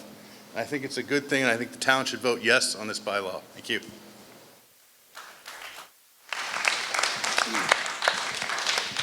Dave Dolan, Ware Road. I think it's given any committee just way too much power. You know, they're really going to be the judge, jury, executioner on this. I mean, they can fine people, and they can change. They want to change whatever they want to change whatever they want. They can do that. That's what they're saying. They can do it. If you read it through, they can change whatever they want. They can fine people. I don't think any other committee in town has the power to do that. Maybe departments, or, you know, the building department or the Board of Health, but to give them the power to fine people and change the code that the DEP has already had in place for decades, why would we want to helter-skelter, you know, this in town, and all of a sudden it's like, you know, there could be litigation problems? Is the select board, FinCom, are they aware they're going to probably be using some money with the attorney when people start saying, hey, I don't agree with this. This could all happen. It could be a financial impact on the town. I know the Conservation Committee, it's important. They're the eyes and ears of the DEP. That's how I've always looked at them. You know, they're the eyes and ears for them. They're the ones that report issues. I think that's fine. I think that's the way it should stay. My opinion. Thank you.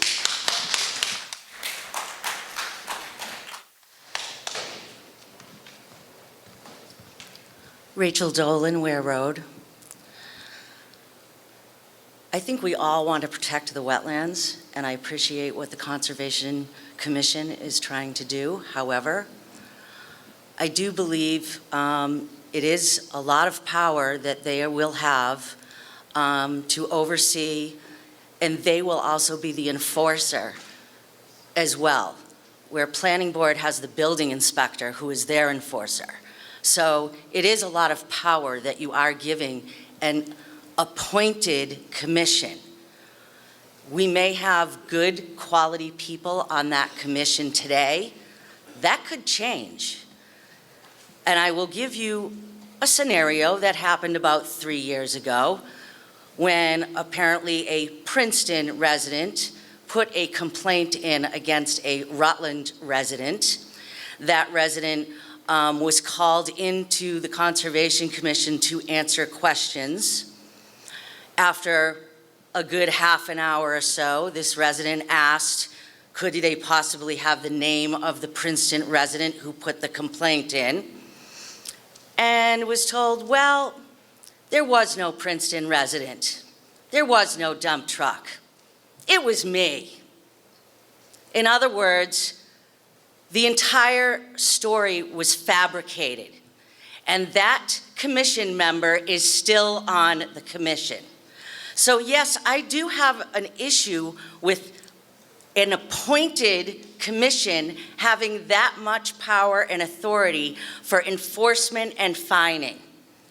I don't think there is an issue with the State Wetlands Protection Act as it is now, with DEP as the enforcer. Thank you.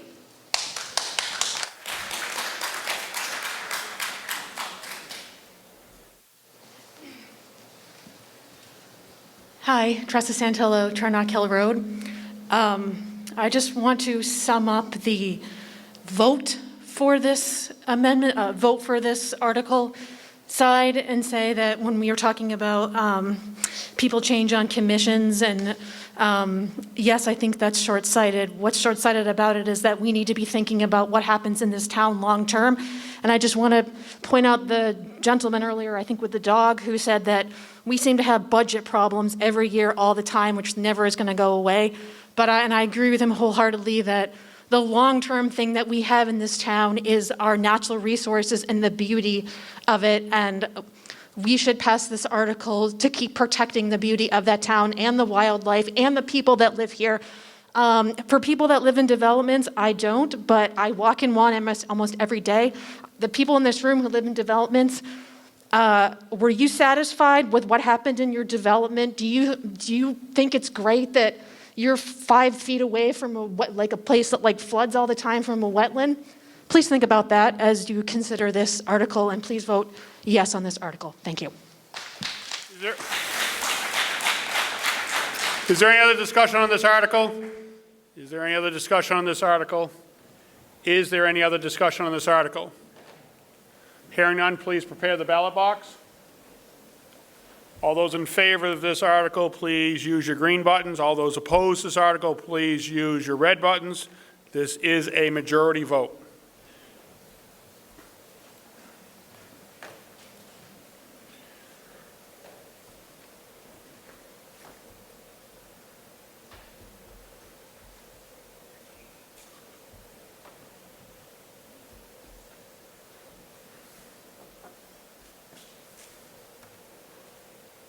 All those voted who wish? Declare the ballot box closed. 204 total votes, 128 yes, 74 no. Motion carries. Moving on to Article 14. To see if the town will vote to authorize the Select Board to petition the General Court for special home rule legislation under the Home Rule Amendment to the Massachusetts Constitution for special legislation to entitle an act providing for recall election in the town of Rutland to read as follows, and further to authorize the general court to make clerical and editorial changes of form only to said petition without prior approval of the Select Board, and to authorize the Select Board to approve such amendments as may be requested within public purpose of the petition or take any action in relation thereto. I move that the town vote to approve Article 14 as printed in the warrant.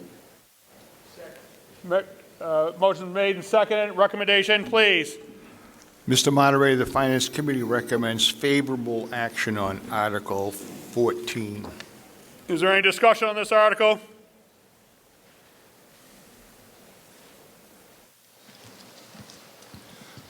John Rokicki, 17 Pratty Lane. My question through the moderator to either town council or whomever has made the recommendation. Do you believe that this applies to elected members of regional school committees? I'm seeing heads nodding.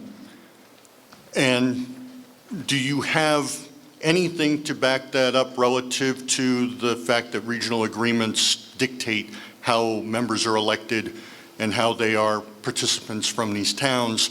And are you prepared for what will come about by the fact that there may be a disagreement between regional agreements and what this bylaw or what this home rule petition is asking for?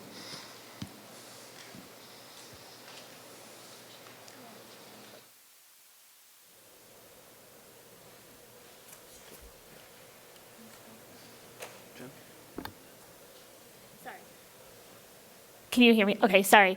Thank you for the question. We had gone back and forth with legal. That was one of our big questions for the regional school district, because our legal counsel had advised that it was for any regional or for any elected official that the town elects. So it doesn't pertain to any other district electees, but the town's elected officials. I'm sure you have read, it sounds like you are familiar with the the proposed special act. It's a high bar. It's not meant to be easy. The thought of the select board was that this was in the bylaws, that the comprehensive bylaw review that the town passed last February. There's a method to recall or remove appointed officials, appointed individuals from boards and committees, but there was no opportunity for electeds. This is not an easy process. There's a high threshold of signatures multiple times throughout, and so that was the thought process. Okay, thank you. Is there any other discussion on this article? Is there any other discussion? Seeing none, please prepare the ballot box. All those who are in favor of this, please use your green buttons. All those opposed, please use your red buttons.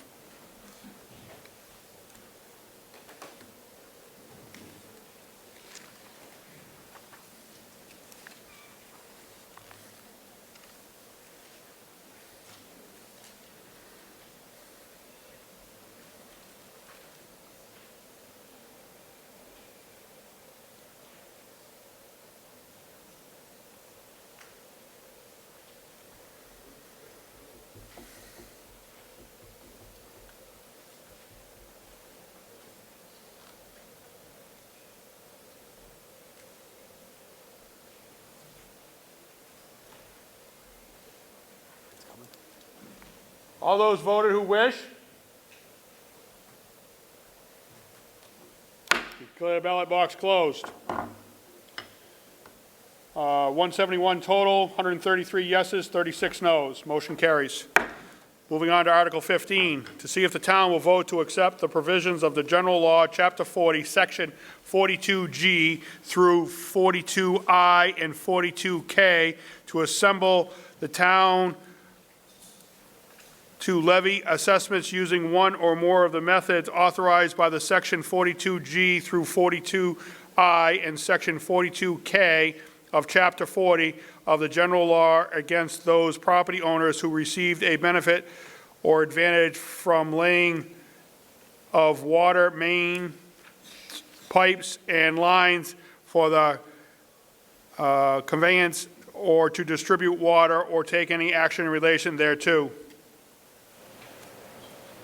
Mr. Moderator, I move that the town vote to approve Article 15 as printed in the warrant.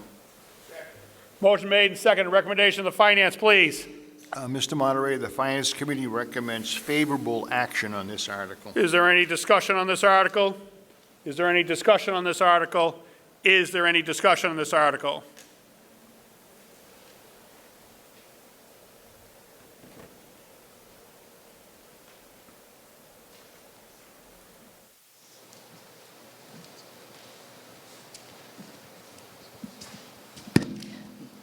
Diane Spindler, Glenwood Road.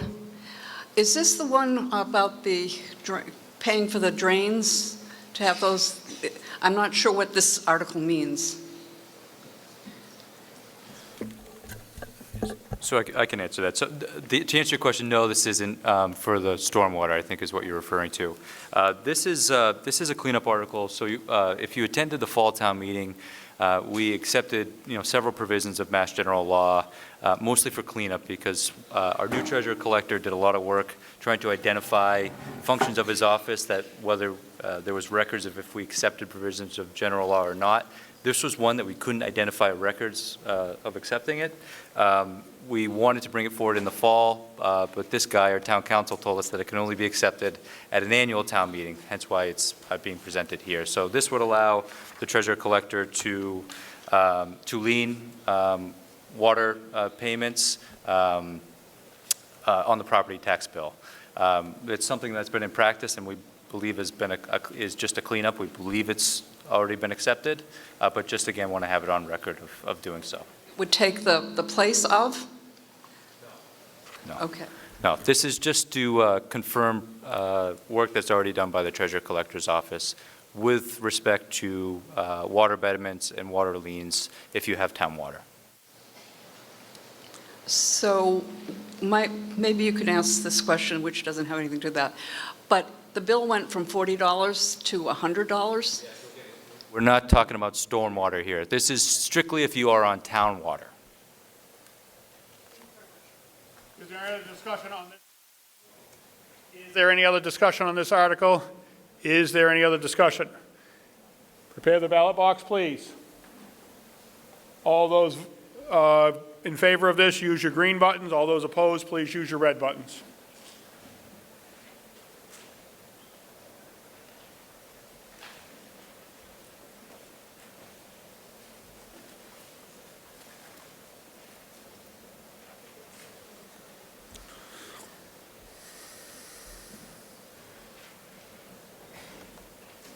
All those voted who wish, declare the ballot box closed. 167 total votes, 139 yeses, 26 noes, motion carries. Moving on to Article 16, to see if the town will vote to accept the provisions of General Law, Chapter 44, Section 54B, to allow the town trust funds to be invested in accordance with the General Law, Chapter 203C, the Prudent Investor Act, or take any action in relation thereto. Mr. Moderator, I move that the town vote to approve Article 16 as printed in the warrant.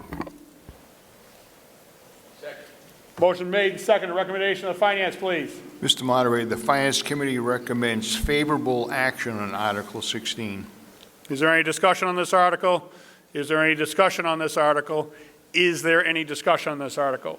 Seeing none, please prepare the ballot box. All those in favor, please use your green buttons. All those opposed, please use your red buttons.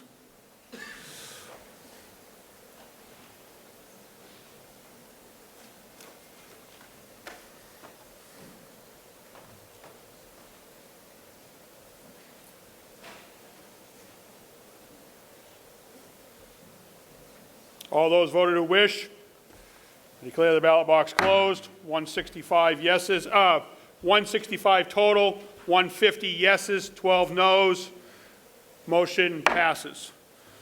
Moving on to Article 17, to see if the town will vote to accept the provisions of General Law, Chapter 60, Section 15B, and create a tax title collection revolving fund to which shall be accredited fees, charges, and costs incurred by the treasurer and collector in relation to tax collection or collected upon the redemption of tax titles and sales of real estate property acquired through foreclosure of tax title or exemption of the treasurer collector only for related purposes, all as provided by said Section 15B, and in connection for exemption and further to raise and appropriate to transfer from available funds the sum of $5,000 for the fiscal year 2026 tax title purpose or take any action in relation thereto.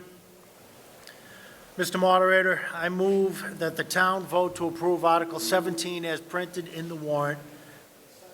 Title collection revolving fund to begin in the fiscal year commencing July 1, 2025, with an annual spending limit of $5,000, provided, however, that the Select Board, with the approval of the Finance Committee, may increase such limit at the request of the Treasurer-Collector, who shall report to the Select Board the total amount of receipts and expenditures for the tax title collection revolving fund for the prior fiscal year by the second Monday of August. Motion made and seconded. Recommendation of the Finance. Mr. Moderator, the Finance Committee recommends favorable action on Article 17. Is there any discussion on this article? Is there any discussion on this article? Is there any discussion on this article? Hearing none, please prepare the ballot. All those in favor, please use your green buttons. All those opposed, please use your red buttons.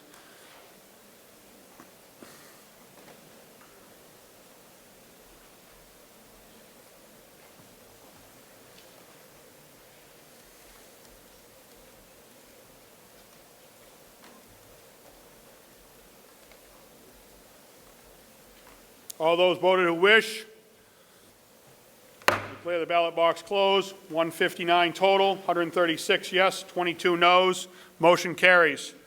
Moving on to Article 18, to see if the town will vote to pursue the General Law, Chapter 64, Section 134, or any other enabling authorities to initiate the process to aggregate electrical load of interest electricity consumers in the town, and further to authorize the Select Board to enter into one or more agreement with one or more consultants to assist the town with the development, implementation, and administration of such aggregate program to term up to or more than 20 years, enter into one or more agreements with one or more electricity supplier for the term of up to and more than 20 years for the purchase of electricity for aggregating programs, and take any action and to execute any other documents that accelerate agreements necessary, whether independently or in joint action with other municipalities, all while retaining the right to reserve residents and businesses to opt out of the aggregation or take any action in relation thereto. Mr. Moderator, I move that the town vote to approve Article 18 as printed in the warrant. Recommendation of the Finance, please. Mr. Moderator, the Finance Committee recommends favorable action on Article 18. Is there any discussion on this article? Seaman, 23 Billy Lane. Is this in reference to solar farms in the future?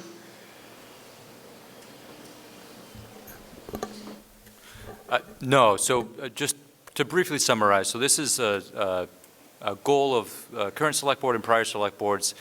This is an opportunity to try to save residents and businesses money on their electricity bill. So as you'll look at your monthly electricity bill, there's various lines, and one of the lines that's on your bill is the supply charge.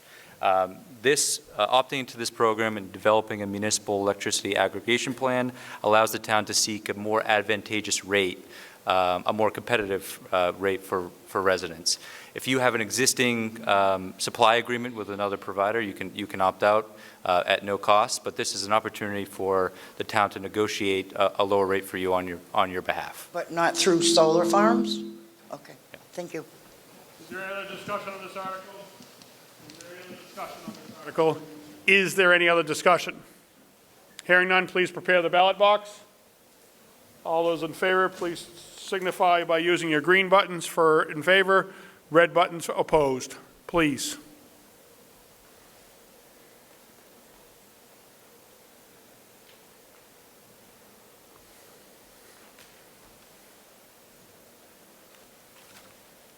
All those voted who wish, I declare the ballot box closed. 175 total votes, 164 yeses, 10 noes.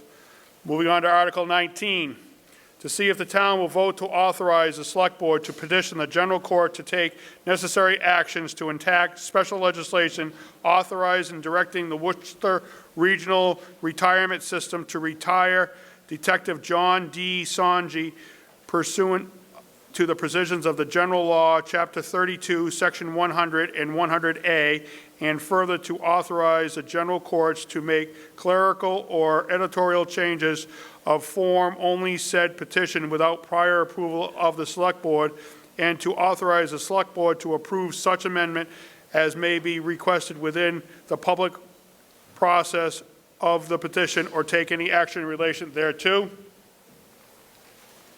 Mr. Moderator, I move that the town vote to approve Article 19 as printed in the warrant.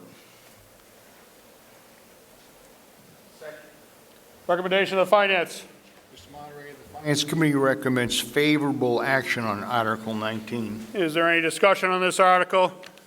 Is there any discussion on this article?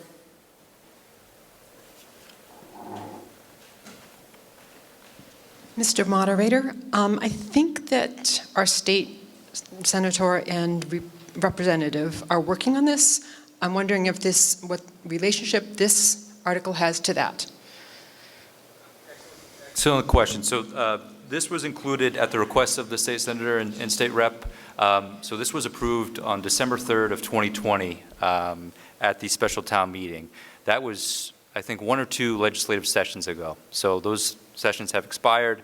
When that occurs, the legislature often requires a reauthorization of the home rule petition, so it's current in their eyes. So they're already working on this. I believe they testified just this week to a subcommittee, so this will confirm from Rutland Town Meeting voters that the authorization from 2020. Thank you. Is there any other discussion on this article? Is there any other discussion on this article? Is there any other discussion? Hearing none, please prepare the ballot box. All those in favor, please use your green buttons. All those opposed, please use your red buttons.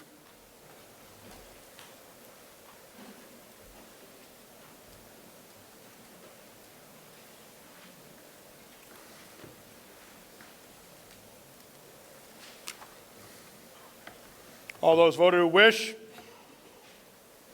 I declare the ballot box closed. 168 total votes, 157 yeses, 11 noes. Motion carries. Moving on to Article 20, to see if the town will vote to pursue the provisions of the General Law, Chapter 44, Section 53E and a half to set the fiscal year 2026 expeditions limits for the revolving funds set forth in Chapter 3, Article 5 of the general bylaws, and further to authorize such exemptions limits to apply for the fiscal year and to the fiscal year unless otherwise revised by the town meeting prior to July 1 in any fiscal year as set forth in the FY26 budget expenses, columns below, or take any action in relation thereto.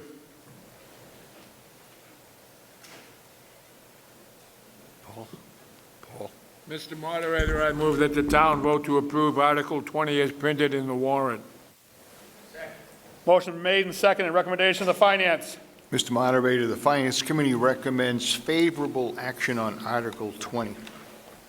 Is there any discussion on this article? Is there any discussion on this article? Is there any discussion on this article? Seeing none, please prepare the ballot box. All those in favor, please use your green buttons. All those opposed, please use your red buttons. Folks, if you choose to leave early, it's perfectly fine. Make sure you turn your green clickers in to the folks at the table out there as you leave. All those voted who wish, I declare the ballot box closed. 163 total votes, 153 yes, 10 noes. Motion carries. Moving on to Article 21, to see if the town will raise to appropriate from available funds or to transfer a sum of money for the purpose of operating, maintaining, and upgrading water treatment and distribution facility and system, and the sewer collection system and treatment costs for the fiscal year beginning July 1, 2025, in accordance with the General Law, Chapter 44, Section 53F and 1/2, or take any action in relation thereto. Mr. Moderator, I move that the town vote to appropriate the sum of $3,185,400 as printed in Article 21 of the warrant, and to meet this appropriation, raise the sum of $3,185,400 from fiscal year 2026 receipts of the water sewer enterprise. Motion made and seconded. Recommendation of the Finance, please. Mr. Moderator, the Finance Committee recommends favorable action on Article 21. Is there any discussion on this article? Is there any discussion on this article? Is there any discussion on this article? Seeing none, please prepare the ballot box. All those in favor, please use your green buttons. All those opposed, please use your red buttons.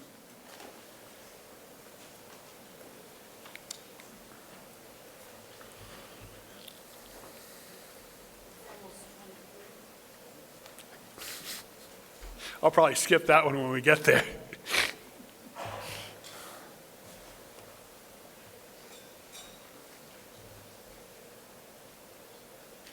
All those balloted who wish, I declare the ballot box closed. 160 total votes, 124 yeses, 35 noes. Motion carries. Moving on to Article. Why is it 160? There's 124, 35, that comes up to 159, not 160. There's one abstained. So what's the abstain? It's the yellow button that we're not supposed to use. People aren't listening. You're just checking my math, aren't you? That's pretty quick. Article 22, to see if the town will raise to appropriate and appropriate from available funds and/or to transfer a sum of money for the purpose of operating, maintaining, and upgrading the storm water collection system in compliance with MS4 permitting for the fiscal year beginning July 1, 2025, in accordance with the general law, Chapter 44, Section 53F&a half, or take any action in relation thereto. Mr. Moderator, I move that the town vote to appropriate the sum of $308,000 as printed in Article 22 of the warrant, and to meet this appropriation, raise the sum of $308,000 from FY 2026 receipts of stormwater enterprise. Motion seeks support. Recommendation of the finance, please. Mr. Moderator, the Finance Committee recommends favorable action on Article 22. Is there any discussion on this article? Is there any discussion on this article? Is there any discussion on this article? Seeing none, please prepare the ballot box. All those in favor, please use your green buttons. All those opposed, please use your red button.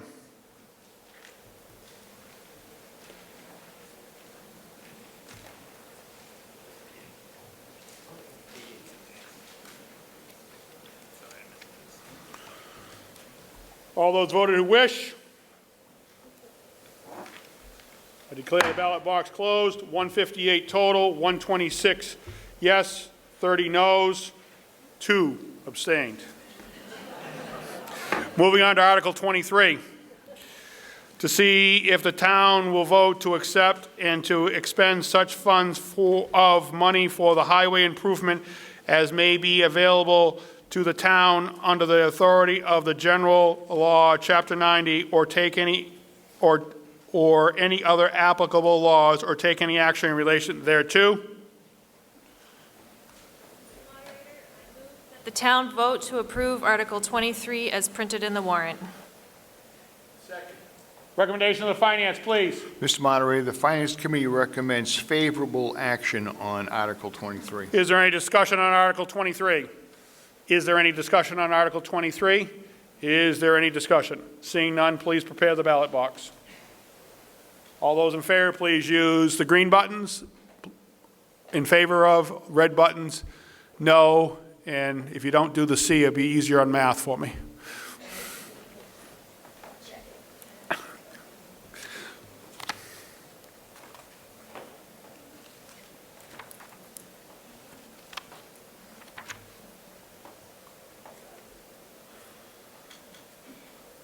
All those voted who wish. Declare the ballot box closed. 161 totals, 151 yes, 7 noes, 3 abstained. Moving on to Article 24, to vote to see if the town will to authorize the acceptance and expenditures of any reimbursement provided by the federal and state government for the costs incurred as a result of declared emergencies in other ordinance and other than consistent with the requirement of the general law, Chapter 40, Section 4A.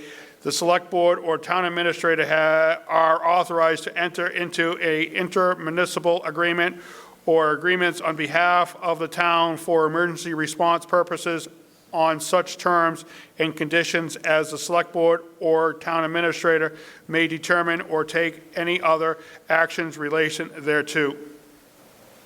Mr. Moderator, I move that the town vote to approve Article 24 as printed in the warrant. Motion made and seconded. Recommendation of the finance, please. Mr. Moderator, the Finance Committee recommends favorable action on Article 24. Is there any discussion on Article 24? Is there any discussion on Article 24? Is there any discussion under Article 24? Hearing none, please prepare the ballot box. All those in favor, please use your green buttons. All those opposed, please use the red buttons.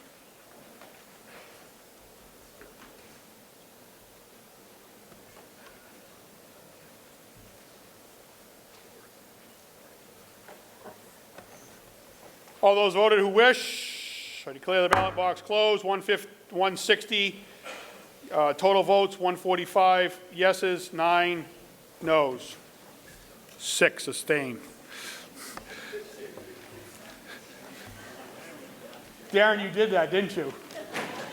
6 times? Moving on to Article 25, to see if the town will vote to change the name of Wachusett Road, which runs from Ridge Road to the Princeton Town Line, to Milo Way, or take any action in relation thereto.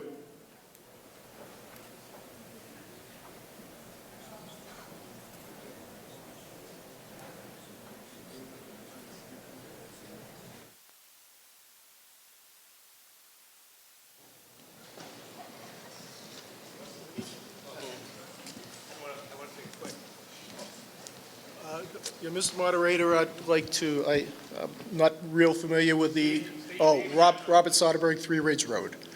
I'm not familiar with the process here. I did prepare a couple slides for background. I didn't know if I could, need a motion. I have a motion on this article. I can read it to you. Get into the discussion, is that how it works? I don't know how it works. So my motion is to table the article or any renaming of said until such time that the reference section of the relocated discontinued Wachusett Road is a town-accepted and maintained way, road, whether public or private, and said way road meets all state and local requirements. Does this motion receive support? Second. A motion has been made and seconded. Can you restate that, please? Yeah, Okay, sorry. I make the motion to table Article 25, or any renaming of said way, or the road, until such time the reference section of the relocated, discontinued Wachusett Road is a town-accepted and maintained way, road, whether public or private, and said way, road meets all state and local requirements. Does this motion receive support? Motion made and seconded. Do I ask the FinCon for a recommendation? No, right? Okay. Is there any discussion on this article? Point of order, just ask a second, Randy. Making a motion to take.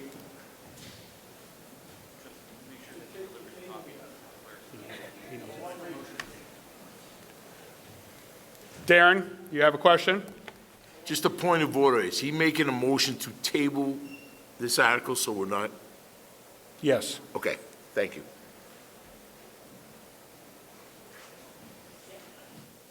Well, I guess those gentlemen were before you, but they're fine with it. Lauren Williams, I'm at 29 Overlook Road. I just wanted to agree with Bob. There has been many years of discussion over whether this is actually a road, and renaming it seems to be some sort of way to get around some of those issues. So tabling it would allow us to have a full review of whether this actually is a town road and whether we need to use taxpayer funds to maintain or improve it. So before we expend those funds, we'd like to make sure it's actually a town road. So please table this motion. Thank you.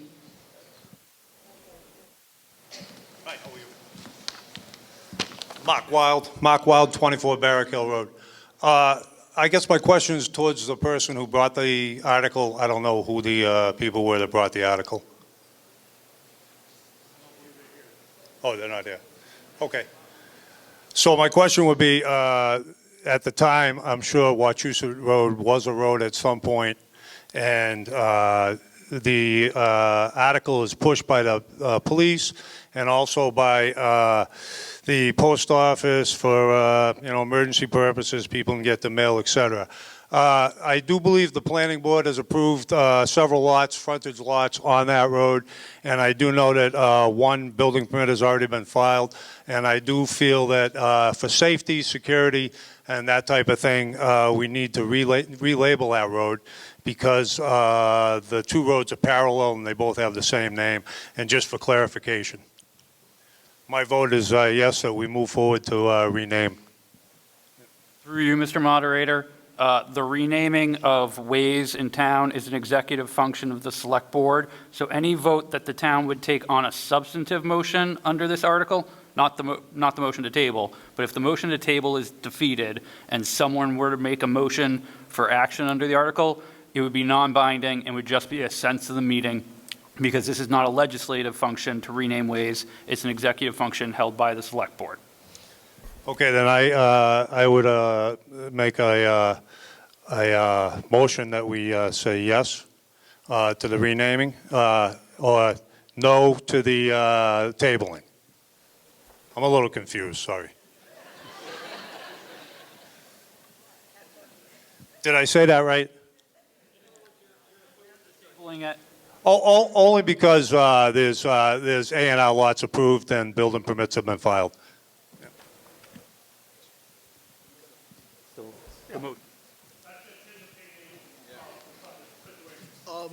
I did prepare a presentation. I don't know if I can. I did prepare a presentation here. It'll take me 5 minutes. It's up to you. It's a little background on the road. So if you're moving it to table it, there's really no reason to give a presentation. Okay. Actually, from town council, you got to speak closer to the mic, or other people aren't going to hear you. So has discussion ended then? Because there's more I can add to this whole issue here. It hasn't ended. We're still asking for discussion. Okay. On the motion to table. Correct. Nothing on the motion, okay.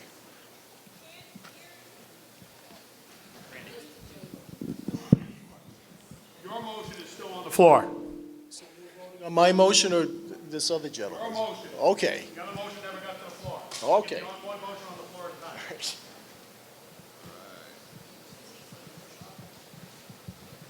we're talking about just tabling it, please. Exactly, John Rokicki, 17 Prouty Lane.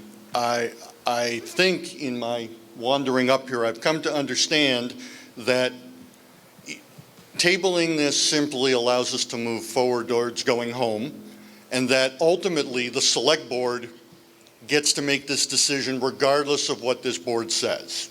So it was just trying to hope for getting towards just discussing the motion to table, which seems to be prudent at this point, although it would have been nice to actually vote on a real motion. Tim Norwald, 149 Palmagussit. I wanted to answer the question on the A&R lots being approved by the plan. Well, it's part of the tabling. Not in my opinion. Okay. No disrespect.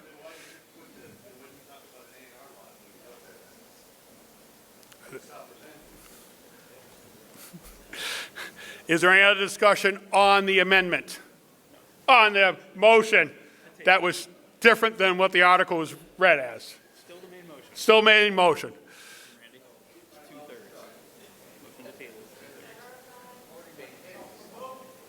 All right, so the motion that was made by this gentleman over here was to table this article. There was no motion brought forward similar to what was said here. In turn, if we vote to table it, and it's a 2/3 vote, we're going to just move on, but what does a 2/3 vote mean? Please. So For clarity. a motion to table an item requires 2/3 vote, as opposed to a motion to postpone indefinitely, which is a simple majority. I know here they would have the same effect because this is the main motion, but that is the technical difference. But what happens if passed? If the motion to table passes, you move on to the next article. If the motion to table fails, this article is still on the floor, and another motion could be made, but no other motion has been made. Do you understand? Through you, Mr. Moderator? Yes. If you want to continue discussing this article, vote no on the motion to table. If you don't want to continue discussing this article and want to move on to the next article, vote yes on the motion to table. Is there any other discussion on this article? And hopefully makes it a little bit clearer.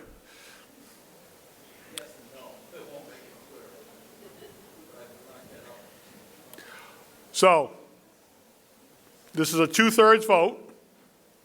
Those in favor of this, please use your green buttons. Those opposed, please use your red buttons. And you understand what the town council just said, what a yes means and what a no means. This is 2/3. Please vote. Prepare the ballot box. He's good to go. Please vote.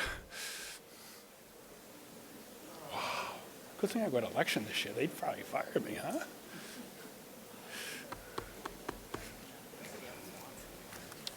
All those voted who wish. You declare the ballot closed. 159 total votes, 131 yes, 27 no, 1 abstained. That is 2/3 vote. We are moving on to the next article.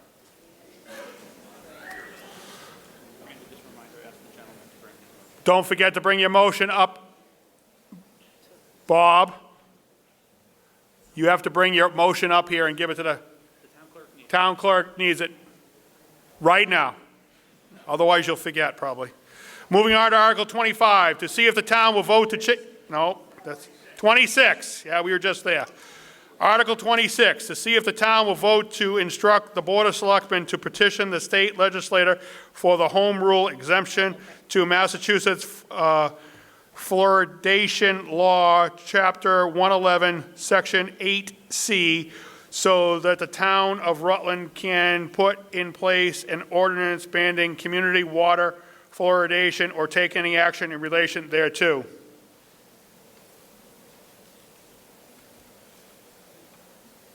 Mr. Moderator, I make a motion that the town accept Article 26 as written in the warrant. Name and address. Mike Pantos, Jr., 32 Palmagussit Road. Does this motion receive support? Motion made, seconded by Carol Benoit. Is there any discussion on this article?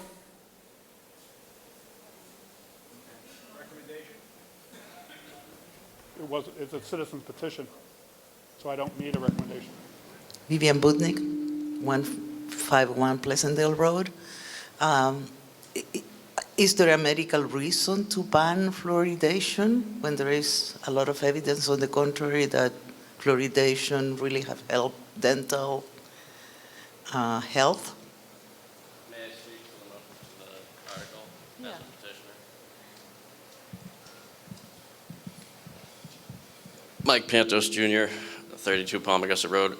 This is based on the similar things that have been done by other municipalities at the recommendation of KP Law. They have recommended it, I believe it was Manchester by the Sea in 2019 and Rockport. They have advised what is necessary in order to no longer be subject to the requirement from the state of Massachusetts, which requires the addition of fluoride to town water. The reason for the petitioner signing this is due to the negative health effects that have come out, in which is discovered by many studies, which I can cite. I'd be happy to meet with anyone that has questions afterwards. Many studies that have cited so many negative health impacts to individuals that consume water with fluoride in it, as well as negative impacts to the environment and pets. So this is based on that, so that the town is no longer required to add fluoride to the water. Now the passing of this article is simply to instruct the Board of Selectmen to do exactly what it says. This does not actually change what is happening in town at this particular time. This is just to start the process of the communication with the state legislature. Thank you. Yes. Town council? Through you, Mr. Moderator, two things. First of all, a town meeting cannot instruct a select board to do anything, so at most this would be construed possibly as authorizing the select board to take such action. Second of all, the process that has been adopted by two municipalities, Amesbury and New Bedford, to address the state fluoridation law is actually to petition the general court for special legislation to place a question on the town's election ballot as to whether the public water supply should continue to be fluoridated, notwithstanding the state law. And only two such acts have been passed, Amesbury and New Bedford, as I said.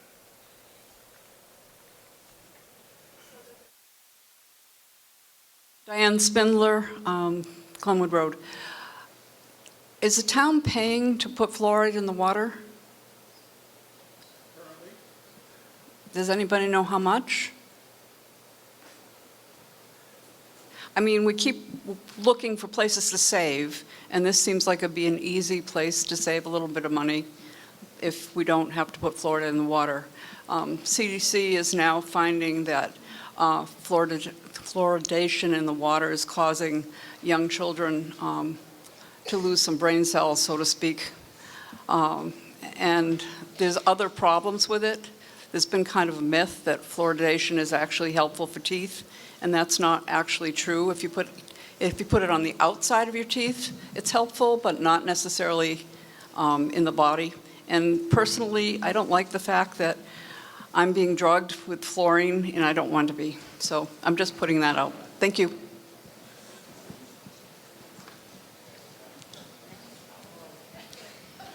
Michelle Campbell, Lord Lane. I wanted to say that multiple health organizations, including the American Academy of Pediatrics, the American Dental Association, the Centers for Disease Control, the FDA, all agree that water fluoridation is effective, safe, and it works to prevent tooth decay.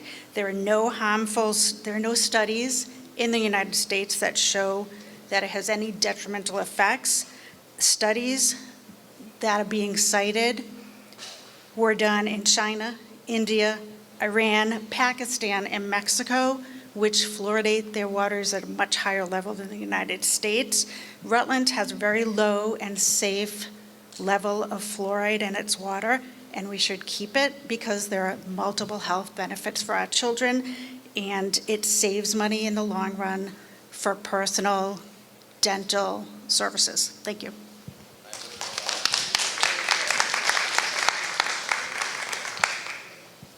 John Rokicki, 17 Prouty Lane. I would like to try to clear up what was made there and just ask for through the moderator to the folks who made the motion and seconded, whether they would accept the friendly amendment to change the word instruct to authorize.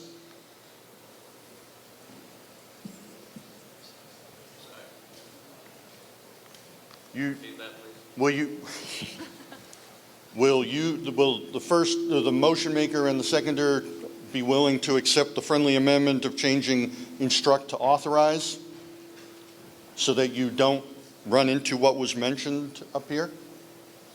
If that was what KP Law is suggesting now, I would be amendable to it. However, this is based on the recommendation of attorneys at April 1st, 2019, Manchester by the Sea. Oh, no, I've heard, and I'll give you the summary. The friendly amendment is not being accepted, so I'll let this live and die on its own. Thank you.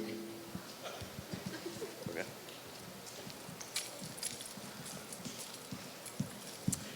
Alicia Lorenzi, 23 Vista Circle. Please keep fluoride in the water. We have children, and it helps their teeth.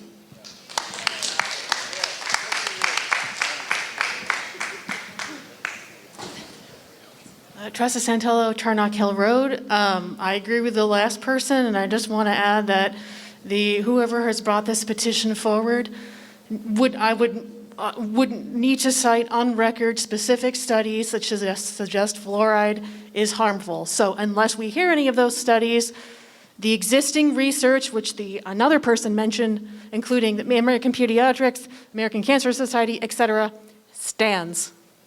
Vote this down, please.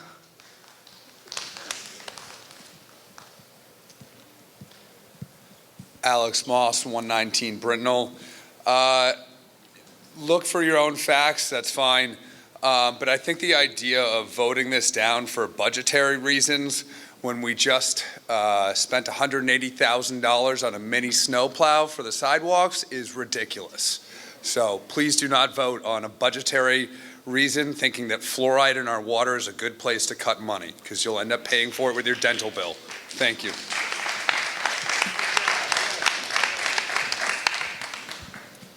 Carol Benoit, 115 Turkey Hill Road. Personal conversation with my personal hygienist was she would not give it to her children.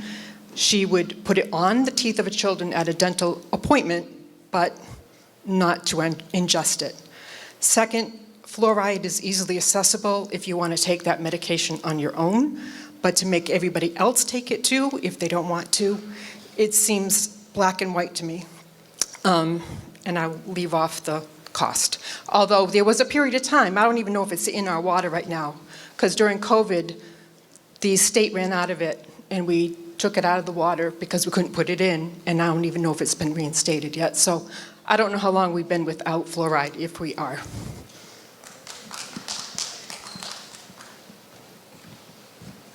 David Danza, 9 Cameron Drive. I just want to say that you should vote no on the motion. Fluoride is very important for dental health and also for just health in general. And I would say that if you are on town water and you do not want to have fluoride in your drinking water, you can purchase water. It's not the most sustainable method, but you do not have to consume the water coming into your house if you have concerns about what is in it.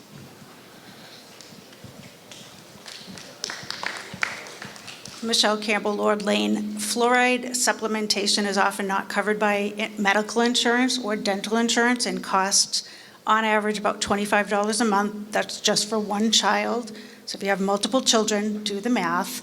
It's not a cheap fix. In the water is the best place for it to be. Thank you. I'd like to move the question. Laurie Becker, 18 Crestview Drive, if you need it. All those in favor? Non-debatable. We're going to move the question. It eliminates debate and go right to the motion is what it's going to do. He's preparing the ballot box as we go. Just moving the question. Nothing to do with the question. Just more or less stop talking so we can go home. We got a green light. All those in favor of moving the question to end debate, please vote green. Those opposed to stop talking is use the red button, please. You can use yellow if you want on this one.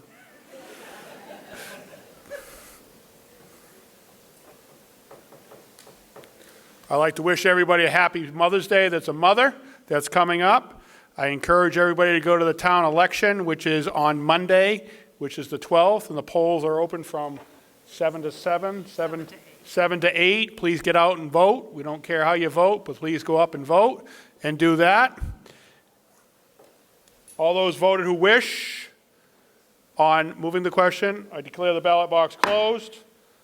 142 total votes, 129 yeses to end the discussion, 11 noes, and Darren Ross voted abstained again, twice. It's 2/3 to move it, but it is 2/3 to move it. All those in favor of the...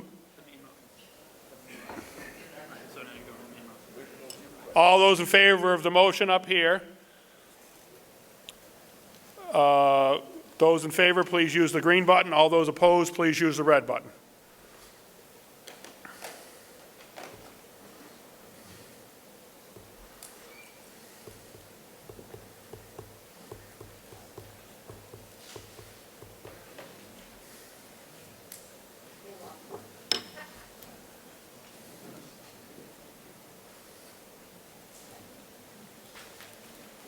All those voted who wish. I declare the ballot box closed. 129 total, 41 yeses, 88 noes, and 0 abstained. Motion is defeated. I would like to, at this time, to appoint the Finance Committee. It is an obligation of the current moderator to do that. I have asked Ted Purcell to stay on for another term. Ted Purcell, down there at the end, has been asked to stay on, and Peter O'Malley has chose to step back, and I have asked Carol Benoit, who is here, if you just raise your hand so people know who you are. Carol Benoit has been asked to go on, which she has to, both of these candidates have to be ratified by the selectmen, which should happen potentially at the Tuesday meeting coming up next week, so you both are asked to be at the meeting. Please to do that. Other than that, I will take a motion to adjourn. Whoa, wait a minute, I got one other thing. No, I ought to talk first. Okay. So the Charter Committee is in the process of doing some homework, and they have a survey out. Out on the checkout station out there is a survey card that's got I believe it's a QR code that some of you may know how to do it is, but some of you don't, like myself. But take a picture of it, and it will tell you to do a survey on it, and they're trying to do some homework on how to set up the town a little bit better. And they had a speech written for me, but I was unable to get the speech to talk about it. But it's a survey that's on the town website and the QR code. Please to do that. Briefly. Would the select board please tell us who prepared this and the town report? Who is the person responsible for the warrant and the town report? Mr. Canarchioli, the Select Board's office does the town report and the warrant, and so it was a combination of Tamika Murphy, the executive assistant, and Austin Saganowicz, our town administrator. So thank you to both of them for doing that.